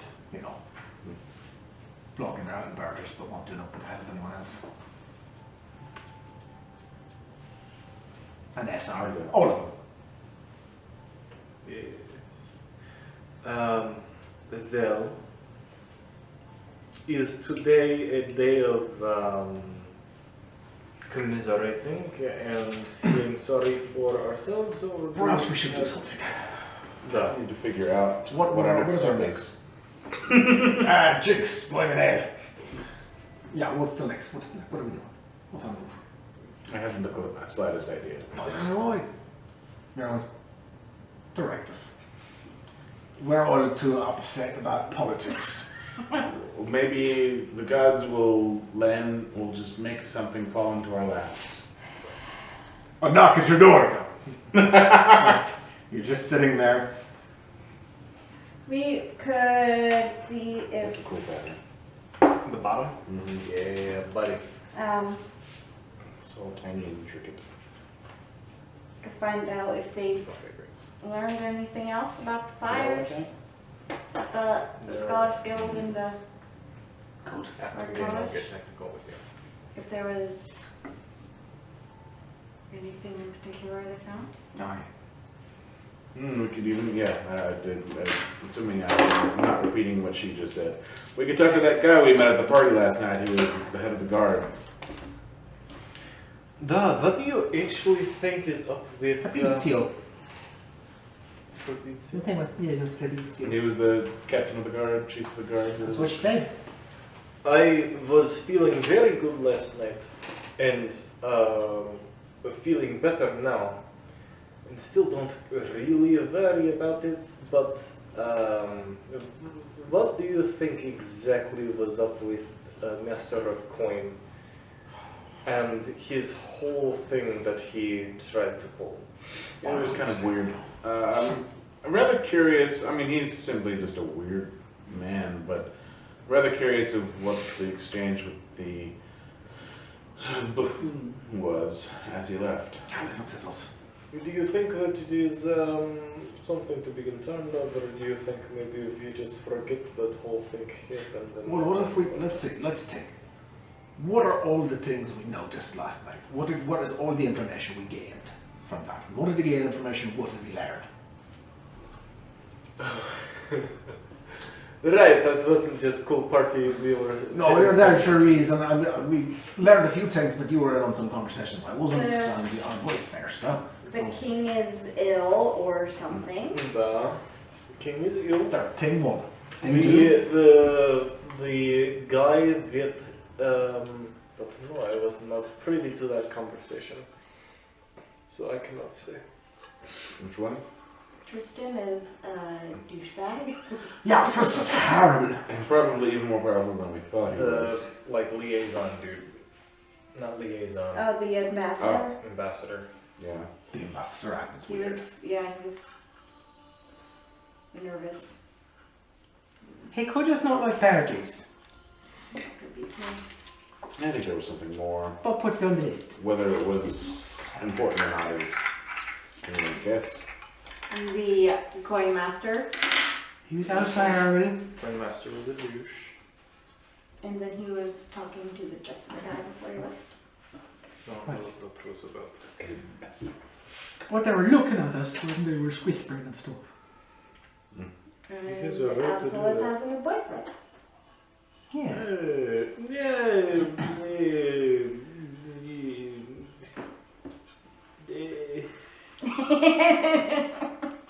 How do we follow up on any of it? Where would where does the cornmaster work? I don't know the castle, I'd imagine. I don't know them. They're a mint or a Treasury? treasury? That's what I was trying to work. You want to go mess with him? No, I want you to go mess with him, and I want to watch and see what he does. That would be very funny. We shouldn't make too big of a scene, though, because we could end up alienating ourselves from It would be great to go believe me, wife. It would be great to go mess with that fool. However, what premise do we have to go and mess with that fool? What on Investigations of forgeries, counterfeit crowns. Then we What do you will, think he'd buy that? we will not even get in the door for that. We have to have Vise, because he is make- under. Forgeries, and then say we found them. You are ridiculous. Yes. Vise to what is no doubt his guard at his building, that we want to talk to him. We have to convince the guard that, and then we have to convince his secretary, and then we have to convince him that his time is. I would love to go poke holes in that fool all day long with words, until he is so bumbled over himself he leaves again. We don't have anything to do that with. Also, is there a business front or a building where the syndicate? I think we've been through this before, but where the syndicate is. We don't know. Did we even ask a little bit that? I thought we did, but I don't remember. That But could there be was the a- thing. We could She go did talk, wedge. I think she said that like no one knows where his actual office is. Yes. we could go talk with Elizabeth. Say, give her the information. Maybe they have idea of. Gross. I use that for things. We gotta be like really careful though, right? I mean, he knew all of our names. And he wasn't even here when they announced, when they announced them. He already knew who we were. There are so many people that knew our names. It is like this.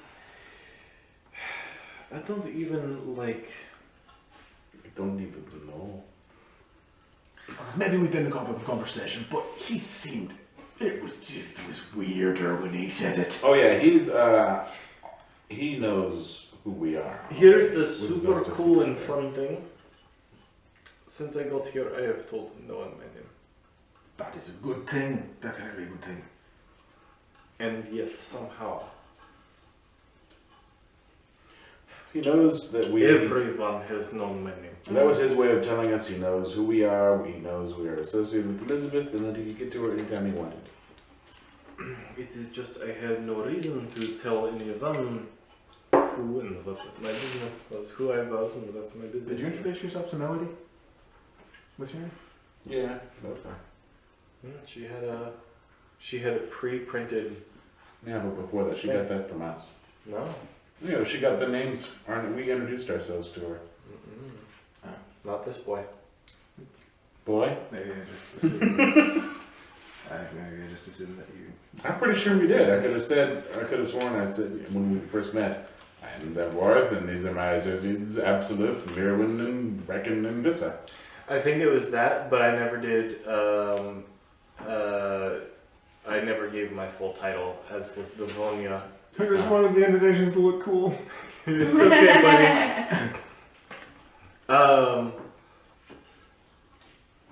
Here's the thing. You wink and you say, mm-hmm. Oh. And that covers over like the multitude of like,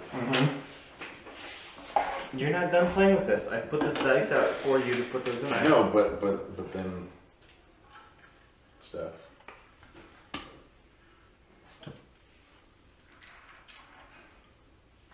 So who has the shard? Throw an idea out there. It's Tristan. Tristan. Tristan.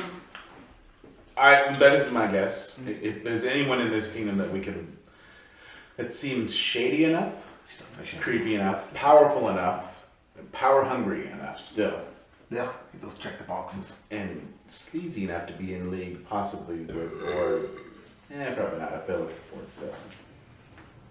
Or at least go toe to toe with the Seekers, at least in his own mind. What are they? And them are the other side of this annoying coin. We could find them and have them lead us to the... We start to be in, really, we just have another piece of the puzzle. Yes, but now where do we look to find the next piece? Well, what I would say is that we have enough pieces that we can perhaps start putting things together and seeing what happens. Maybe. Yeah, we've got more than we used to have. What we have not done, what we have done is we have collected pieces. What we have not done is put things together to see what kind of stuff happens. We could, at this moment, take the obvious thing of, I should not say the obvious thing. It is obvious to me because it is what concerns me the most. It may not be the obvious thing to you, and that's fine, that's cool. We could take the fact that the Seekers are here and a problem, and say to any one of our allies, this is a problem that we need help with, and give them not a lie, but a half-truth, and see if we can't use some of the clout that we have earned by being cool dudes, or perhaps we need to prove ourselves more on something and get our, but regardless, if we want to start putting things in motion, I think that we should make ourselves vulnerable. We'll definitely have to put things in motion at some point. And not talking about the present. Well, we've already established that Worth is trying to get his kingdom back. Kind of. True. Melody knows that we're looking for the relic. So, And she offered her, companionship and help. yeah. She did say contact her. Okay, really, at one point I do want to swim in her awesome pool. Just at some point, really like to do that. Because it was so cool. We could And also start to have relations with Tristan. What sort? We could say things along the lines of, we have heard that you are a man who gets things done. We have big problem. We have organization that is after us. It is the Seekers. We thought we had gone undercover and made our way here to look for the thing that they did not, but they have followed us here somehow. We need information on how they found us. How would we make an introduction to Tristan in order to make him interested in that? Because, I mean, he knows who we are, obviously, so that's good. We don't have to introduce ourselves. He is a man that thrives off of information. Da? Aye, of course. We say, Though he has all the information about us. Well, then he can tell us where the relic is. And is it about finding a piece of information he doesn't have and offering Duh. that to him? do you have, say, man who has all of the information and pretending, Brecken, that you are Tristan? Perfect. I guess you're Ferdinand. Hey, Tristan, you are a man that has all of the information. You have proved to us last night that you have all the information. We come to you desperately seeking a little bit more. Oh, Something certainly I that- have it. Is a quandary to us. And then we tell him about the Seekers, and we do not know exactly why. And maybe he does not know exactly why either. And see, this is a man, it goes one of two ways. It probably goes one of 50 ways. I am not a smart woman, but I am thinking it goes one of two ways. Either he has information on these Seekers, he knows something about what's going on, or he does not know. He bargains for us that we need to do something to earn it, or he doesn't know and says, oh, that's very interesting, thank you for bringing this up to me, and I think that, maybe this is good that I now know, and it is in my city, and I Oh, can come do something on. about this. How Tristan of a thing is that to say? Would he not be just like... Would he not feign prior knowledge of it? Lie to us? Does that seem like a man who wants to be caught not knowing something? We'll probably say something like, I don't care what you're here after. I'm going to take Elizabeth now, and you can't stop me. And then we kill him. Did he tip his hand that he knew that we were with Elizabeth? That is the way I took it, him knowing all of our names already ahead of time and knowing everything about Yes, us. yeah. So even though he didn't mention her name, we have to assume he knows. Yes. We just have to go on the assumption. I think not. Don't you absolutely think so? I don't know why, I think not. Maybe not. He did say that the thing that he found interesting and then he draw interest to us was that King of War that was when Elizabeth was here. Seems like alluding to he knows everything about us, everything that's happened since we reached. But Awesome. maybe since he only noticed you after you were in the fight, maybe he didn't know about it then, isn't it? If he's been watching us since then, he would have seen us go back to the ship. Oh, she did arrive at the... She's been keeping herself hidden. They were in Here's- disguise. They were at the same inn we were in for a brief time. Well, here's the thing. And she almost killed that guy with the hawk. Ozen. Ozen. Yeah, that guy is in our party. Well, we just don't mention that. Problem solved? And if he asks, we just pretend we don't know who that is. Well, I don't know if it is just. If we do not pretend, maybe we do not see it as relevant information because honestly, it is not relevant information. Da? I mean, it Until he makes it relevant, right? and then what? No. What is The man says, oh, look, how's Elizabeth or some crap like that. What do we say? what do you? There's- We would Then- say, then- like you don't know how she is. that is very it. Which is what I mean, Tristan. What do you want? Da? I want Elizabeth, How- he says. Okay. Well, Elizabeth is happy on ship. She is not happy with you. Her happiness is unimportant. She is mine and I will have her back. This whole thing is turning my brain in all sorts of different ways. And then we are just back to the freedom is for the city and not for women. Yeah, that was weird. What a piece. Tristan. Or really, it's not even for the city either, because he's got everything's locked down. He's It's not just being, freedom. You have he's just being disingenuous. freedom to walk around a prison yard. It's still a prison. Exactly. That's what that's always like. I'm gonna address the room and not anybody in particular. Tristan. We do not. It is not about. There is nothing about Elizabeth or anything like that. Pretending that he's hearing, because maybe he is. Mm. We have our own interests. It is not a thing that we are worried about with Elizabeth. You speak into the void, and the void does not respond. Good. But just to be safe, you can. The void responds with jazz.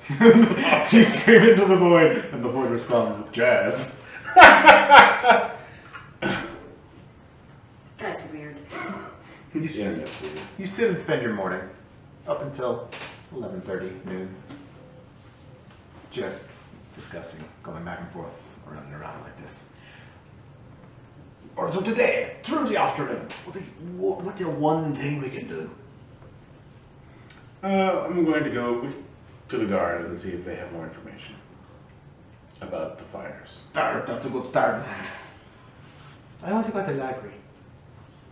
Hmm? To the library? Make sure you meditate. Oh, wait. We Dan. And yeah, we Dan. Maybe the sheriffs too. Lisa, are you happy going alone, or do you want someone to accompany you, or are you going with Kraken? I'll go with her. I don't think either one of us really should be walking the streets No. alone, but I think we'd be okay together. Alright, be careful and library. Of course. Just going to go read things. All sorts of bookish tools in there. And they pack up their thing and make their way off to the library. What do you do? I pack up my things and make my way to the guard peoples. So, you know, the barracks of the guard is located up the street from the gates of the castle. You haven't been there yet, but it's a nice white stone building, much like the castle. There is a tower, but not nearly as tall as the walls of the castle or anything like that. Is that where you all go? Yes. You make your way out through the streets of Vassal. Today is cool and very rainy. Mm. A spring rain on a gray day. The streets are sparsely populated at this point. You pull cloaks and hoods up. Make your way to the guard office, the guard barracks. There is a large arched pair of double doors. You see a couple of people go in and out in the guard uniforms with the fleur-de-lis on Vassal. You enter. Yes. You go in through the doors and you see a wide, low desk. And behind it sits a half-orc. Hey, the frame is gone from the window. The horrible lopsided one. Oh, yeah.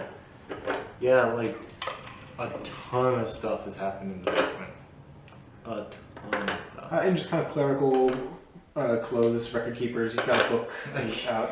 It's not. It's the lady on the I get flashbacks to the stupid person. He's got a book. He's got an hourglass. There's a candle lit next to him. He looks up. Yeah, good morning. Good morning. My name is Zethoreth, and here I show my Redbane Guild. Ah, you are a guide. Yes, we wanted to inquire if more information was found out about the fires at the Bard College and the Scholars Guild. Oh, you were investigation. you on the scene for those? Yes.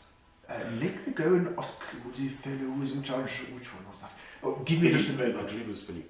Philip. Yes. How did I remember that? Oh, you are correct. I see. He was at the other day. I will go and check with Philip. Who are you? It was something that was interesting to me, so I remembered it. I will just go and check with him about the information. Yes. He heads off, and you just kind of stand there at the desk waiting his return. What happened? He comes back about 10 minutes later, sits down in his chair. And this all Philip says they collected all of the remains and such, cordon off the area. You know about the cause of death then? Yes. They recovered a bit more explosive material, shards of clay and such. It appears that they used firebombs of some sort. Larger firebombs tossed in through the windows after the slaughter had already occurred of those within. Jesus. I see. It was quite a bloody scene, in fact. They've looked at all the bodies. Every kill is consistent. Very methodical. They came after dark. It looks like both locations were hit at the exact same time.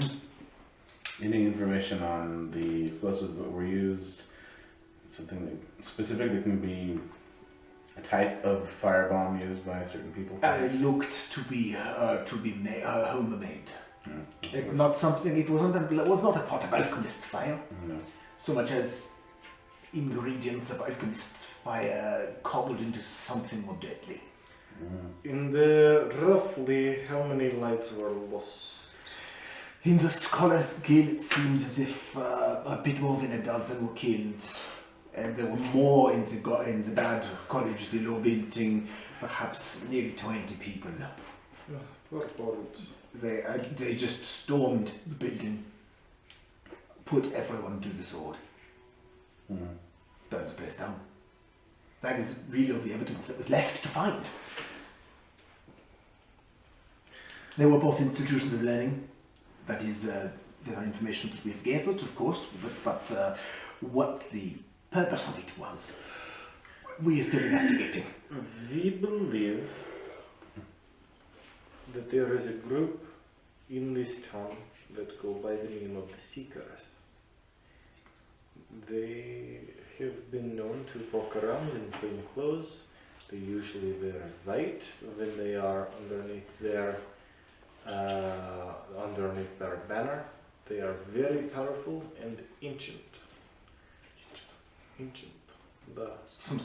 sort of a cult? More or less. What do they want? Are they newly arrived in Renouveau? Very newly arrived. What do you know of them? Well, that is That is the extent of what we know of them to be. that is more or less guild business. It is something that we have been sent off on as part of Redbane to find out what they were. We started on small threads, and it has led us here. Okay. Make a deception check, since most of that was Yeah, okay. it was right in the line of truth and half truth. Yeah, I'll make a deception check for me. Probably not too high, DC. Well, my charisma is pretty high. I don't know if I took deception. If you assist me, it'll be higher. I assist you. Do you talk up what he's saying, or do you just stand there? To assist, you're gonna have to say some things. Yeah, I guess. Yeah, I guess. I didn't want to talk to this person at all. I was gonna ask I think that's somebody gonna else. be not as helpful as you think. Okay. Because as it stands, it's an 11. I didn't roll super high. 13, neither did I. Kid, business, are you sure that, I mean, you don't know how We've come into this city looking for something specific, and we believe that they have followed or have come ahead of it, looking for the same thing. We don't have a lot of information on what their actions are. They're still fairly unknown to us, but we would like to figure out what they're doing here and exactly why they're here and to what extent they've infiltrated into the city. Okay, so you know no more than what you have told me. Of course we don't know, but we can only tell you so much. This is the office of the guard. Perhaps we could speak to the captain of the guard.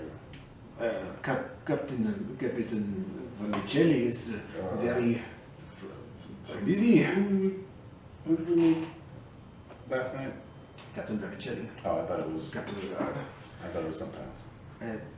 I will take your information that you've given me and I will funnel it up the pipe. Sorry for being. I saw that you saw through my deception. Yeah, a bit. It is not direct deception. It is more of. We are searching for a thing that is directly against them, and we are trying to keep a low profile. The less information we give out, the less likely we will draw hate from them. What we can tell you is that we are not directly antagonistic, and we are not killing bards and scholars. Okay, yeah, Who that I we- believe. Who we believe are people, the seekers, who we have seen in the town. We can confirm that they are here.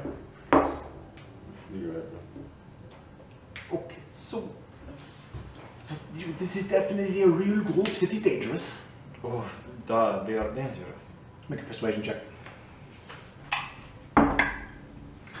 Oh! Let me say that you are persuaded, because that's a 22. Okay, I absolutely. I don't want a dangerous group on the streets at all. We have our hands full enough with gangs in this place.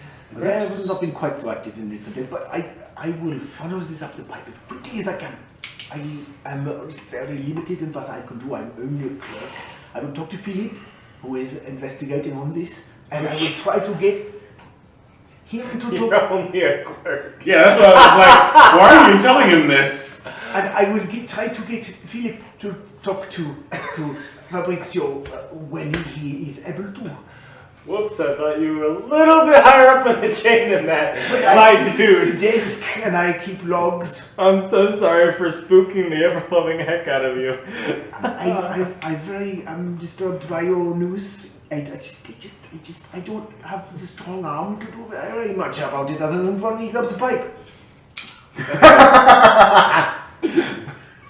That's why I didn't say anything, and he kept talking like, well... We walked into like a Baskin Robbins and started talking to the cashier about gang warfare. Oh, sorry, my bad. I am the receptionist. Sir, this is a Wendy's. Would you like to make an appointment? I'm sorry. I've written down this information you've given me. How about I hand it over to Philip? And if you know, and if you hear any more about them or have any more definite information, you can come back and I will try to set things up. I've been playing Absolute wrong Oh. because I've been playing her like wise. I think I just played Absolute very right. Because she's a 0 wisdom and a 5 charisma. So I think that was just the right way to play Absolute. Just Let's go. Made a Perhaps we can very go talk wrong decision. to Melody about this. spilled the beans on the Okay, friends, I hope to see you again. Well, no, I don't, because you bring bad news. Yes, that's fair. You make me sad. Good day to you, and in fact, forget we were here. Goodbye. Oh, goodbye. Okay, this is. Don't forget we were here. Send it up to Captain.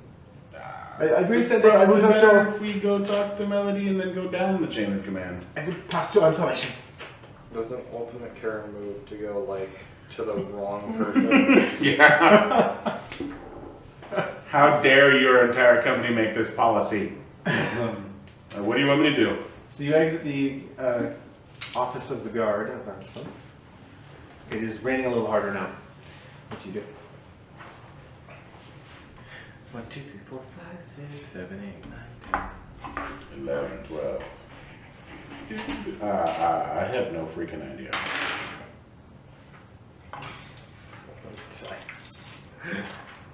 The day is yours, the world is open. Let's go to the library and see what the other two are up to.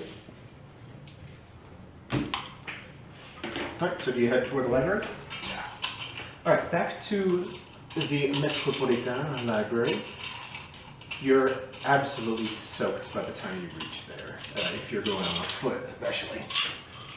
Good thing I got that big leather overcoat. Yeah, your coats keep you still moist, but not drenched underneath.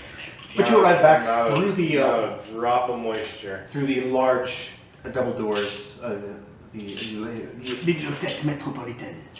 It's busy inside here today. People have come in from to shelter from the rain. Lots of people, coffees, drinking a buck. It's a veritable Barnes and Noble. Just ancient, Drinking a buck. ancient and much bigger. But yeah, sure. People have brought coffees in off the streets. And some relax, some read, just talking around circles of conversation. And you find Vissa and Brecken not too long after you enter. They are both on the second floor, sat at one of the small table nooks, both reading. Hey, so what did you find out? Hi. We found out that Absolute one likes to tell clerks about seekers. She tells our deep, darkest secrets to random people. Honestly, that wasn't so bad. I was going to say, is that a good thing or a bad thing? Honestly, We'll find out. that wasn't so bad. So I've figured out what we're doing next. But I'm going to use, while you conversate, I'm going to use the preview. Okay. Absolute heads off back down to the first floor where the privy is. Do you know who has the shard yet? Nope. Do you have any leads? Where are we going? Can we go see Melanie? Yeah, well, she's probably working. Is this like a Monday kind of a day or a Tuesday? Yeah. It's during the week. Yeah, whatever the date is, it's the first day of the week. Monday equivalent, Wednesday, or whatever it is. Wouldn't that be the equivalent of Sunday? I don't know, man. It's your world! I don't care what day of the week it is. I'm just asking if it's a weekday or a weekend. We did. Okay. Because she said like she'd be busy during the week, during the day, so we were going to see her. We'd have to wait till the evening. Right, evening. Doesn't she also do something with the guard? What's she? I'd rather not bother her at work. I mean, we could go to her house, right? And I can swim in the pool, because that's really cool. In the rain. Might not be. Sure. Maybe it'll be come down by then. It's both. It's all water. The pool is water, the rain's water. What's the difference? It's less cool to swim in the rain. And you could get hit by lightning. Oh yeah, that. Speaking of getting hit by lightning, He's like, well, we're gonna go to the first floor, find some more, do a bit more digging around, while you guys are still there together on the third floor after Absolute returns from the pretty, and I'm gonna go poop. You three continue talking, come up with whatever plans you may want to come up with, do whatever you want to do. Well, I take it over. Cool. Lovely. And so keep recording, I'll listen to this later. Just want to see what you say. In character. Stop I'm the always recording. in character. That's my secret. You're always in character? Hey Nick, you're a pretty man. And you make an adorable teenage girl. I think we should go to Melody and tell her all the things and see if she can help us because her city is in danger from the Seekers. She has more resources than we do to find Like both the shard and the Seekers. Or you full trust her and you want to go full in with her. I don't know if I fully trust her, but I don't see a whole lot of other options. We could say, well, it is just the thing is that remember what I said a while ago. We just have no guarantees of what we are saying is not being heard and rallied off to Tristan already. Freedom of information is so unfree at the moment. That's why I feel that rallying behind the person that we probably know has the information is a good thing. And then I'll write on a piece of paper and not talk about double crossing Tristan. Hmm. And then I'll ball that up immediately. You need it. Or look around, throw Find it a into a brazier. fire. Yeah, throw it into a fire somewhere so that it sure there's a fireplace. No, I want her to eat it. She's like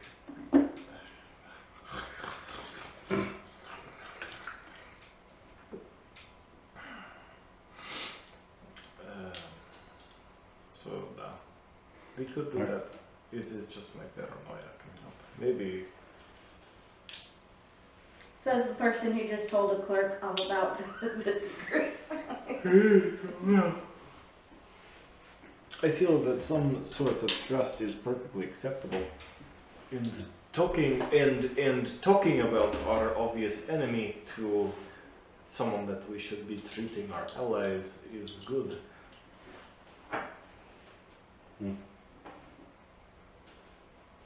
I'm tired and I'm ready to take a nap. I take another piece of paper and write out.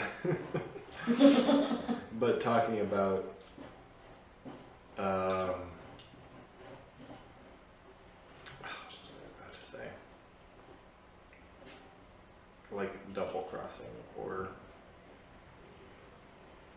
doing it, killing Tristan to take the shard or anything like that is obviously bad, and I'll crumple that up and eat it again.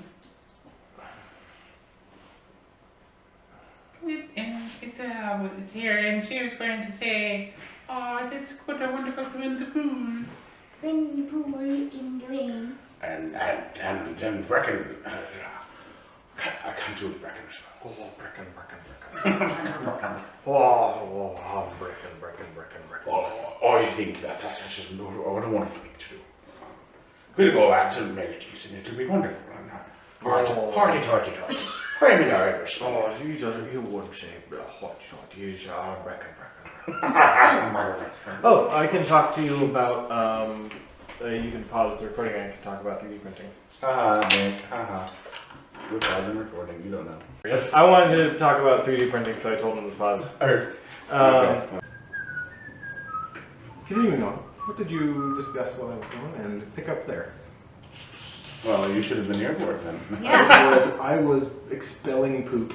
that's gross. We said That's the what next it thing up to do is to go talk to Melody and tell her all the things. Okay, that makes sense. And I wrote down a couple things about betraying Tristan. We should not ever talk about betraying Tristan and then on a piece of paper, and then I ate the note.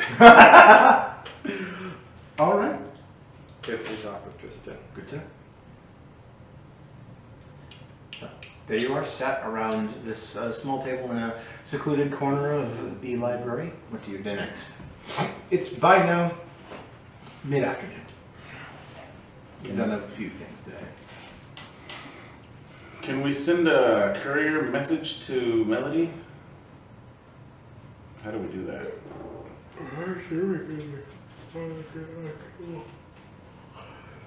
Messenger.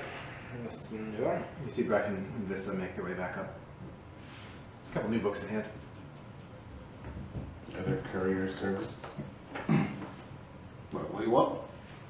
Reckon, Yes. you might know, if we wanted to send a courier message somewhere, how do we do that? I mean, there's probably, in large cities, oftentimes there's like carrier services, little offices. And you go there with your message and then they run off, they send a runner or a rider to wherever you maybe want to go. But you know how, you know how you can send a message with your brain? Yes. Okay, just making sure you didn't forget that. I didn't forget, I just Okay. wasn't sure I wanted to go full in like that already right now. I'm sorry. I can't pretend to know what it's like to be able to spit words with my brain across the whole world in dimensions. You don't want Melody to know that you can send messages It's true, she doesn't know that. into her head? Not something I want everyone to know, no. She'll send it to you again, no, it's hilarious. He's probably stressed out though because, you know, the bloodshed. Yeah, I won't mess with him because you know, death and destruction is upon them, but, you know. I hope we see him again. There's like a 60-40 chance that he is just punched a dude to death. Yeah, it really is. He may have just head on the end of his staff. Do you think... That would be the straw that broke the camel's back for sure. Do you think that it'll be different when I see him again? Probably. As we're different from the last time you saw us. That's what Scarlett said in the letter. It has changed them.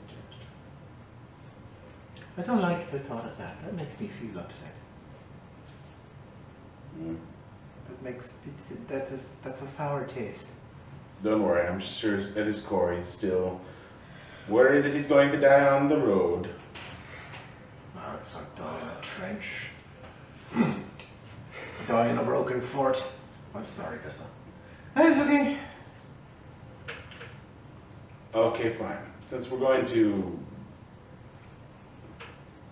show Melody our true intentions. But to your original question, yeah, on street corners, or sometimes you can find little shops with that say carrier or something like that. Send a letter. No, I've been thinking about this, so I think I'm going to use sending. Here we go, using all my pages to mark sending. You know, you can just like use your phone and like. I like the sound bloody jump, you know? You could use your fingers. Okay. Melody, this is Worth. We need to talk. I'm breaking up with you. It's not you, it's me. When can we meet? When and where can we meet? You may respond. How many words do I have left? Use 17 so far. So 8, 7, 8. I had a lovely time last night. I love you.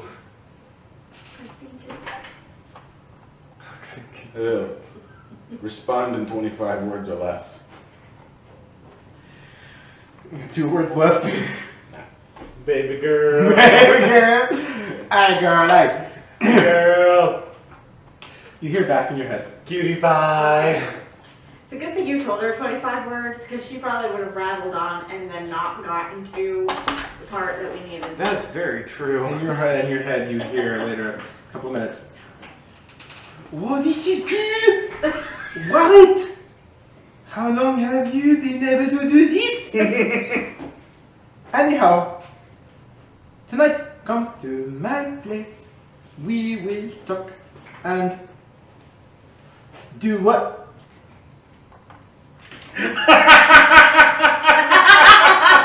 She cut herself off in the middle of the sentence. Exactly. What's gonna happen? Oh, Lord. Okay. We're going to go speak with Melody tonight. She agreed for us to meet. We're gonna go swimming, right? Probably. This is Look who's coming with me. probably, but Can we all go swimming? probably, no. You may swim until your heart's content. I feel like Melody likes us good enough, and this is more for pleasure. This is less formal. Well, while I swim, you can talk. Or we can all get inside the pool and talk there in the water. Or on a table next to it. And while we drink wine. We can have a little bit of fun. Yeah, so you can do all your talking there. You don't have to go inside or anything. You can just lay I in am it. I am honestly this kind of wined out. I had a good amount of wine last night. I mean, me too. Me too. Well, everybody gets swimming clothes. And let's swim. And the big pool. Did you see how big it was? Is there a specific clothes for swimming? I don't know. We don't have pools around Valon. It's the swamp country. It is the swamp country. Usually you got to be really rich to have, large pools of water to just sit there. Yes. You can, like, We weren't well off, but we weren't poor, but still, we've not, neither of us have ever gone swimming in a pool made for leisure. I would imagine they wear special clothes somewhere in between undergarments and everyday clothes. That just Can you buy those somewhere? I bet you could. I bet you could. Here in the city. Oh, that's El Armario del Pavreal. You said words, but I don't know. Or that's the tailor you went to the other day. I do not want to go back to I don't think that we can afford that tailor. Perhaps we can go to another It is shop. awfully nice. That girl is nice, the unknown there, the tailor. She was very good at her job. Well, what are we going? It would be expensive, but we could probably actually get swimming clothes that look good. Now I'm just going to do like I always did when I was in swimming in like lakes and stuff. Just stick down this. Just naked. No, Just get down to a shift. not. No, completely naked. All of the clothes gone. And jump in. Okay, I see. Melody would like that. I feel like Melody would definitely not object to that. She parties, that. She parties. Melody's a bit of a freak, if you ask me. She definitely likes to party. We're going to get there. Say we would like to swim in pool because it seems like fun thing to do, and she would just strip naked right there in hot onion is what would More probably than totally strip naked. Yeah, let's definitely all not do that. I am going to do what I've always done. What about a slightly lower end tailor? Or a regular clothing shop? Let's try those first. Sure, there's one nearby. So can you imagine like swimming in clothes from El Armario? I bet it's like silky, Just feels like there's nothing there at all, but there is. Stupid sexy bracken. Like wearing nothing at all. Nothing at all, stupid sexy bracken. Let me see that man. Does he got a butt? Can't see. There's a cape in the way. Does Brecken have a cape? Yeah, generally got a cloak on. He looks like this, you fool. Yeah, he looks just like that. I send a high-res picture if you want it. You got a link to the album. Yeah. You've got a link to the album. I'm gonna scroll up and see if he's got a butt. You all should have the access to the Google Images album. That has all of the NPCs in it. Anyway, Okay, let's go. let's go. We probably have to hurry though because it's late-ish. One place is closed. Right. You head back out into the streets of Mansell and look for a tailor. Make investigation checks. You trawl the streets for a low to mid-range mid-range tailor. 12. 18. 16. Yeah, with a very good combined check like that, including... Well, despite that, What was it? it was an 11. Despite that, in less than an hour, you trawl through the streets and find a decent quality tailor shop. It's not upscale like Armario, but it's not paltry. You enter. This one's got just a couple mannequins on each side of the shop, a little desk, a female half-orc behind. She's got just an apron on. Looks like she's working on a little bit of stitching behind there. You hear the conversation of a few in the back. Part of the shop in the fitting area. Oh, hello. Hello. Yes, what can I help you with? Do you have swimwear? Yes, certainly. We have some stocked, or we have custom. Yes, what you're looking for. How much would custom cost? Not a terrible price for each of you would like Schwimwear. No Schwimwear for you, Schwimwear. I'm thinking. Good seasonal style. Yeah, we will look good Schwimwear for each of you for no more than 5 gold apiece. Very well, I will take some custom swimwear for myself. Well, come on into the back. We will begin to get you set up with the nice, stylish seasonal Schwimwear. We will measure your chalk and give you a proper swimwear for it. You go to the back into some booths. They don't have a microscope. Measurements are taken. And so you ushers you back out. Please wait for just a few minutes. She goes to the back. You hear some sounds of work in the back, and she returns with nice wood cases, similar to the ones from Armario, but not quite as nice. She opens and shows you each. Nice, fairly good quality swimwear. You go and enjoy your time in the water. Thank you. I hand her 5 gold pieces. Danke, danke, danke, danke. And you as well, enjoy in whatever you would be doing. The nude. Ah, that is also a preferable way to be able to do this. I personally never buy swimwear. Yes, I'm sorry. I'm wondering if I'm going to use it at all. We'll find out. You have so much money. Yeah, he's got a lot of money. Oh my goodness. Okay, so what can we do? We go to Manatees now? Well, Is it time? by the time we get there, That's a ways away. Do we walk or can we get our horses? We can. I cannot get a horse for myself today, but we can hire a horse. Well, let's go back to the inn. To take us Yep. up there. We've got horses back there. And Fabian. Let's go. So you return to the inn, gather your 2 horses, and do you get them out or anything like that? Absolutely. Say again. Do you have a horse? I don't have prepared steed. I don't Okay. have fine steed today. No, I'm always ready for that. I only take it on days that I know that we're gonna travel the next day. But Well, get in the cart then, Abby. I have my generalist. Inside the cart. Oh yeah, Brecken used to want a cart for maybe new cart. I would love to get a nice new cart. Maybe tomorrow. I am certain there's a great cart right in town somewhere. If we could get no donkey as well. If we...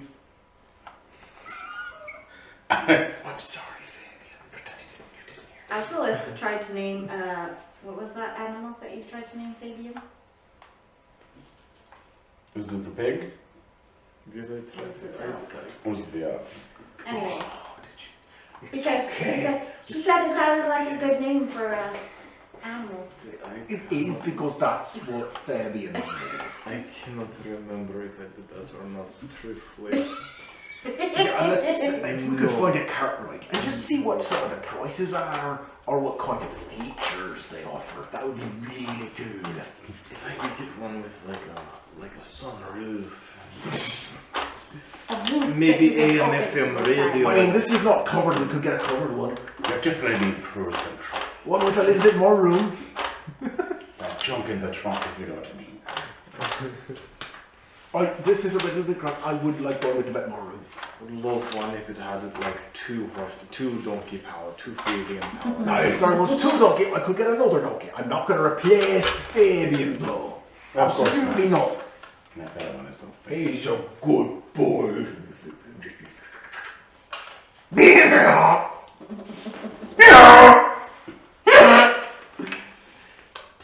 Okay, so you gather horses and get into the cart, and you head. Is it north out of town where she lives or something? North. Yes, that's right.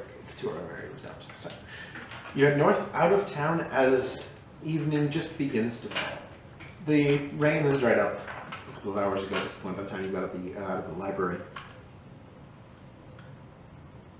You meander north, up the road. We meander north, up the road, unto the glorious...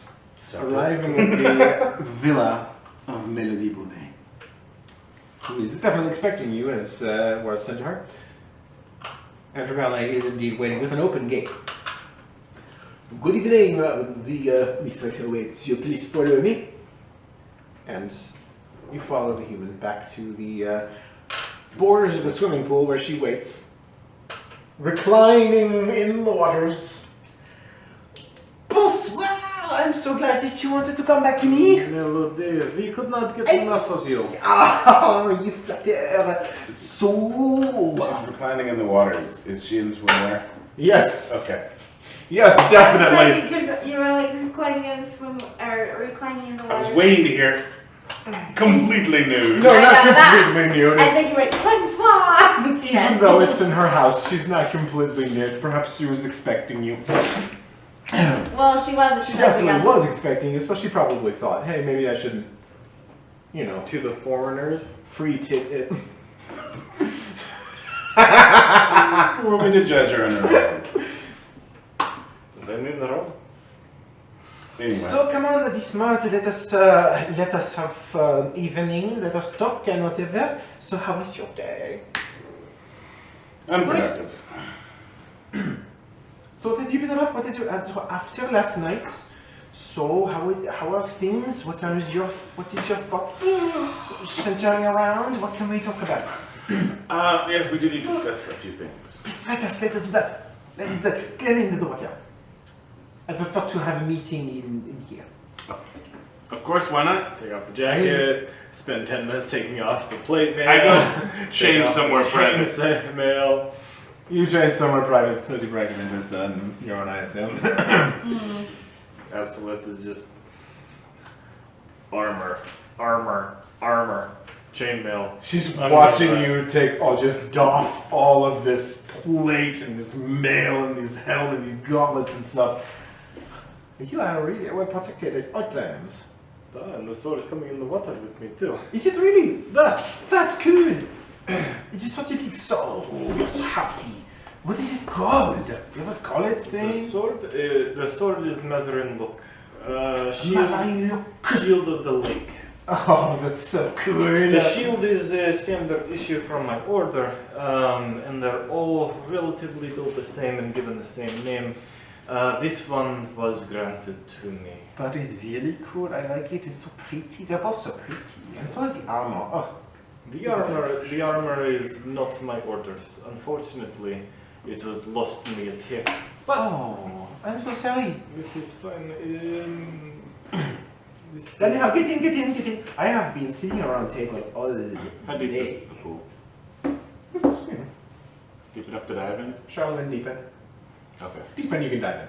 I want to do a backflip into the water. Make a performance check. I mean acrobatics. I just kind of like sploosh down into the mess. with the sword. Nine. You do an unimpressive flip. It's thoroughly unimpressive. But it Thoroughly- gets the job done. Unimpressive. Yeah, it's unimpressive. It's kind of back, and then like midway through, it turns into a front flip. But everyone else eventually joins. Within a couple minutes, this I reckon. I have been sitting around table all day long, and I just want to do is float here while we talk about whatever you want to talk about. So tell me about your day, tell me about your hit space, tell me what you're thinking. Well, Tom was lovely. He was such a handsome man. What's Tom now? Yes. Thomas Rash, pianiste. I'm going to go on. If he is mad She about got up, calling she got me up, she got Tom, up, he she can got come up. tell me himself. Anyway, Very familiar. So what did you do? What are you talking about? we went to the library, discussed a few things, and find out we've come to a bit of an impasse on finding this relic. So there's a bit more to the story. I told you. I'd like to look around for spying eagle ears. Oh yeah, I looked around before I Yeah. said What are we doing? Investigation? Yeah, you want to look for any watchers. Investigation or perception? Perception. Okay. 15. Good, because my investigation roll was bad. There's 11 as well. Okay. I don't know what it was, but I rolled a 7. I think it's It's part. ever for these Is things. it like slow? 16. Doesn't register, but I hit the button sometimes. Well, not too bad overall check. None of you see anything untoward. There's no hawks around. You're in the countryside pretty alone. You there are the cries of evening birds, but no hawks, no shadows. Nothing dangerous. So, the relic that we are searching for isn't simply an antique. It is a relic of great power. And there are those who are searching for it to complete an ancient weapon. You told me about the staff. Yes. To reclaim your kingdom, right? The staff is not to reclaim the kingdom. The staff is to control the world. It has the power to destroy. That is like a big leap from take back kingdom to control the world. Yes, well, it doesn't. have truth. It doesn't Okay. usually behoove us to lead with. We're looking for a weapon that could destroy the world. Of course, okay, that would make We have sense. to, you know, discern. Okay, not just control the person world, we're destroy talking to. the world. Yes, destroy the world. They are not the ones looking to destroy the world. Well, I didn't assume that you would be doing that, but so why are you looking? However, We the ones that are looking to destroy the world are in Varson. We thought we beat them here. I think we did beat them here, but they are now here. We've seen them. They are called seekers. What does it mean? Like, who are? They are an ancient order. Yes. They have been searching for this for a long time. We have evidence to believe that the ones, the exact ones who started this long ago. How long ago? You are smart about these things. Many thousands of years. Yeah. as far as we can tell. Give or take 1,500 years. 1,500 years. Okay, that would be 10. Yes. Wait, well, okay. well before the breaking. Before the breaking. So and we have been able to find some of them. We are looking for more. They are here searching for them. We need to find it before they do.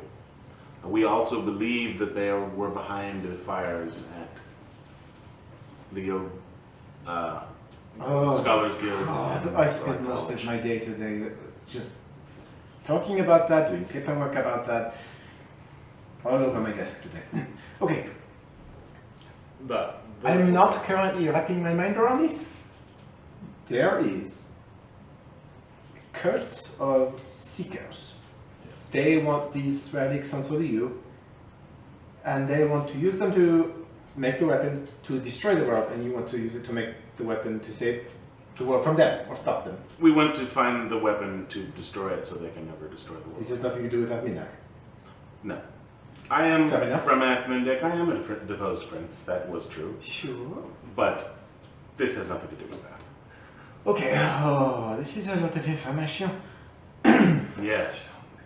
How many shots? Wait, no, I asked you that last night. You don't know. You don't know.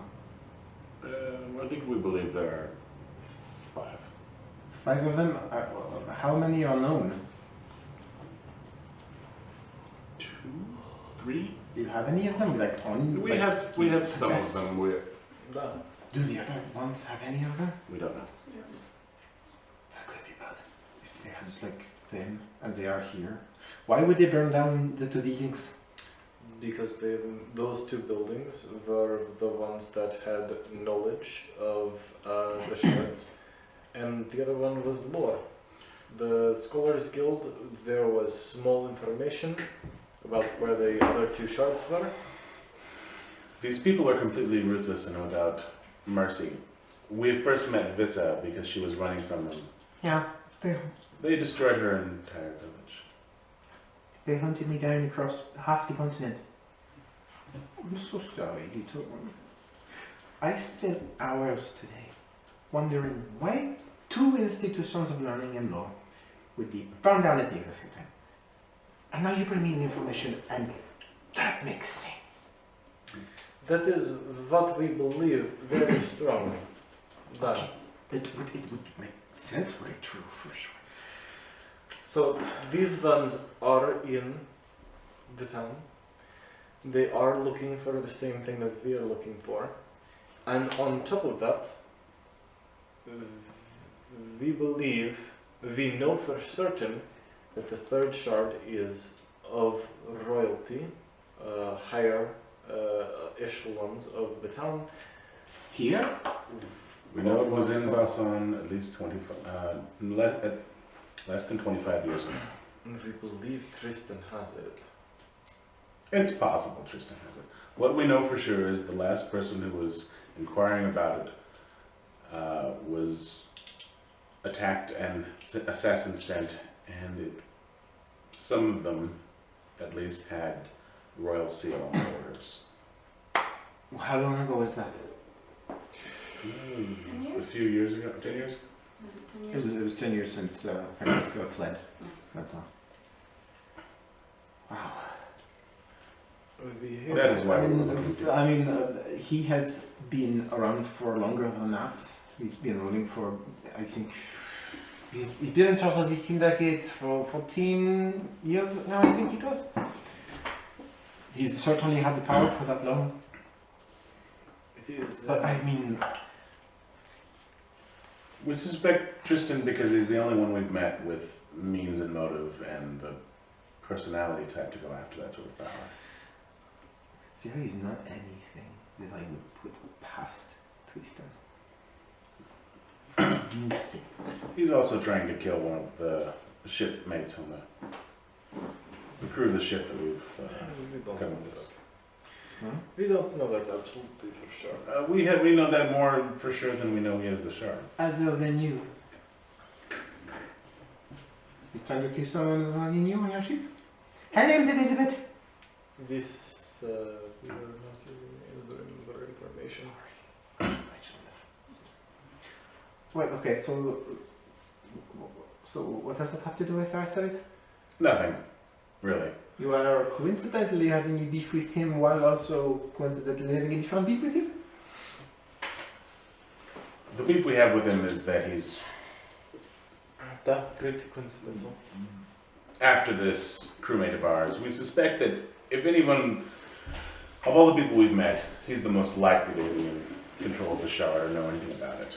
Okay. We don't have any evidence of that yet. I can't say that you are I can't say that your suspicion is unrequited. That he's, like I said, there's nothing I would not put past him. What do you want to do about it? I know Tristan to some extent. I've spoken to him. Sometimes our paths cross in politics and business dealings. I would rather it not be so, but what is your plan? What is your idea? We don't have anything at the moment. That's why we've come to you. Well, We are I stuck. can put you in touch with him if that's what you need to be. I can't imagine that would be a pleasurable experience, but it's something I can do. Do you know of anyone else that could have? Perhaps we're wrong about Tristan. Maybe there's someone else who would be in control of the shard. There are so many snakes at this level of government. Yeah. You know, it attracts that kind. When Robert, he was so unpleasant. Mm-hmm. There are some like him, unpleasant, and then there are others that are pleasant, and yet terrible and corrupt. And at this level of government, it is just hard to tell which is the good and which is the corrupt. And at this point, my first instinct would be to somehow get close to Tristan and try to find out more information. But it seems apparent that he knows who we are. He does, but the biggest thing with Tristan is, what can he get out of anything he does? Yeah. What's in it for him? I bet if you can find something that's in it for him that he really wants, that would be the only way in. He's got to want something, and you have to be able to give it to him. Which is the information that there is a secret group in his city that he loves so much like a woman that he has no knowledge about. That very well might be something that will concern him, especially if he had whatever relic this is that they want, and if their interests are conflicted. You just have to be convincing. I don't know if you believe you. You can rest assured that if they think the shard is here, they will burn the city to find it. They've already burned down 2 buildings. I believe you. I believe you when you say that. No length to which they will not go. Nothing Tristan will not do. It's 2 unstoppable forces kind of Perhaps you thing. could pit them against each other somehow. If you could arrange that, that would be impressive. Yeah. That would be the hope. We do not have the power to fight gangs, or the Seekers head on, or Tristan head on, I don't believe. But we have information that might be able to gear these forces against each other. We just don't know what to do. We just don't Well, know I what to just- do on that.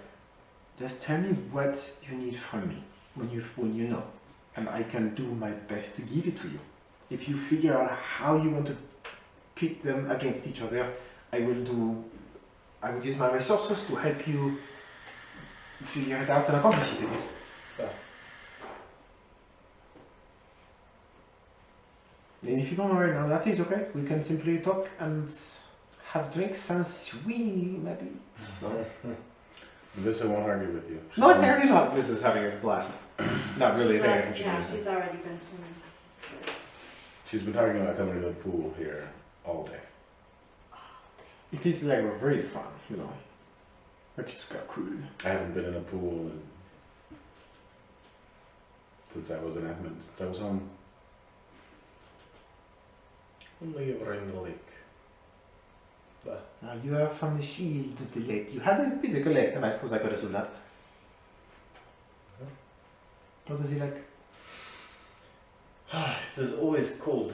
This one is surprisingly warm compared to the lake back home. That one was always cold. Always, always, always freezing. Dark blue, deep. And it's a beautiful, beautiful lake. Did you ever swim before? I'm mixing my accents up. Did you ever swim before? I mean, you were from the mountains. Yeah, we had ponds and streams and yeah, played in the water. And streams and rocks and things. We don't have so many rocks and potassium strings out here, but I've been through the desert. I'll recommend my father had this dead, so yeah, for me when I was little. Well, let us enjoy tonight. And then come tomorrow, or whenever you decide what you need from me, you let me know, okay? Da. Now, Fabio, some more wine. Fabio grabs the wine, brings it to you. You have a lovely evening swimming and conversing. And that's where we'll end tonight's session. Hooray! Yay!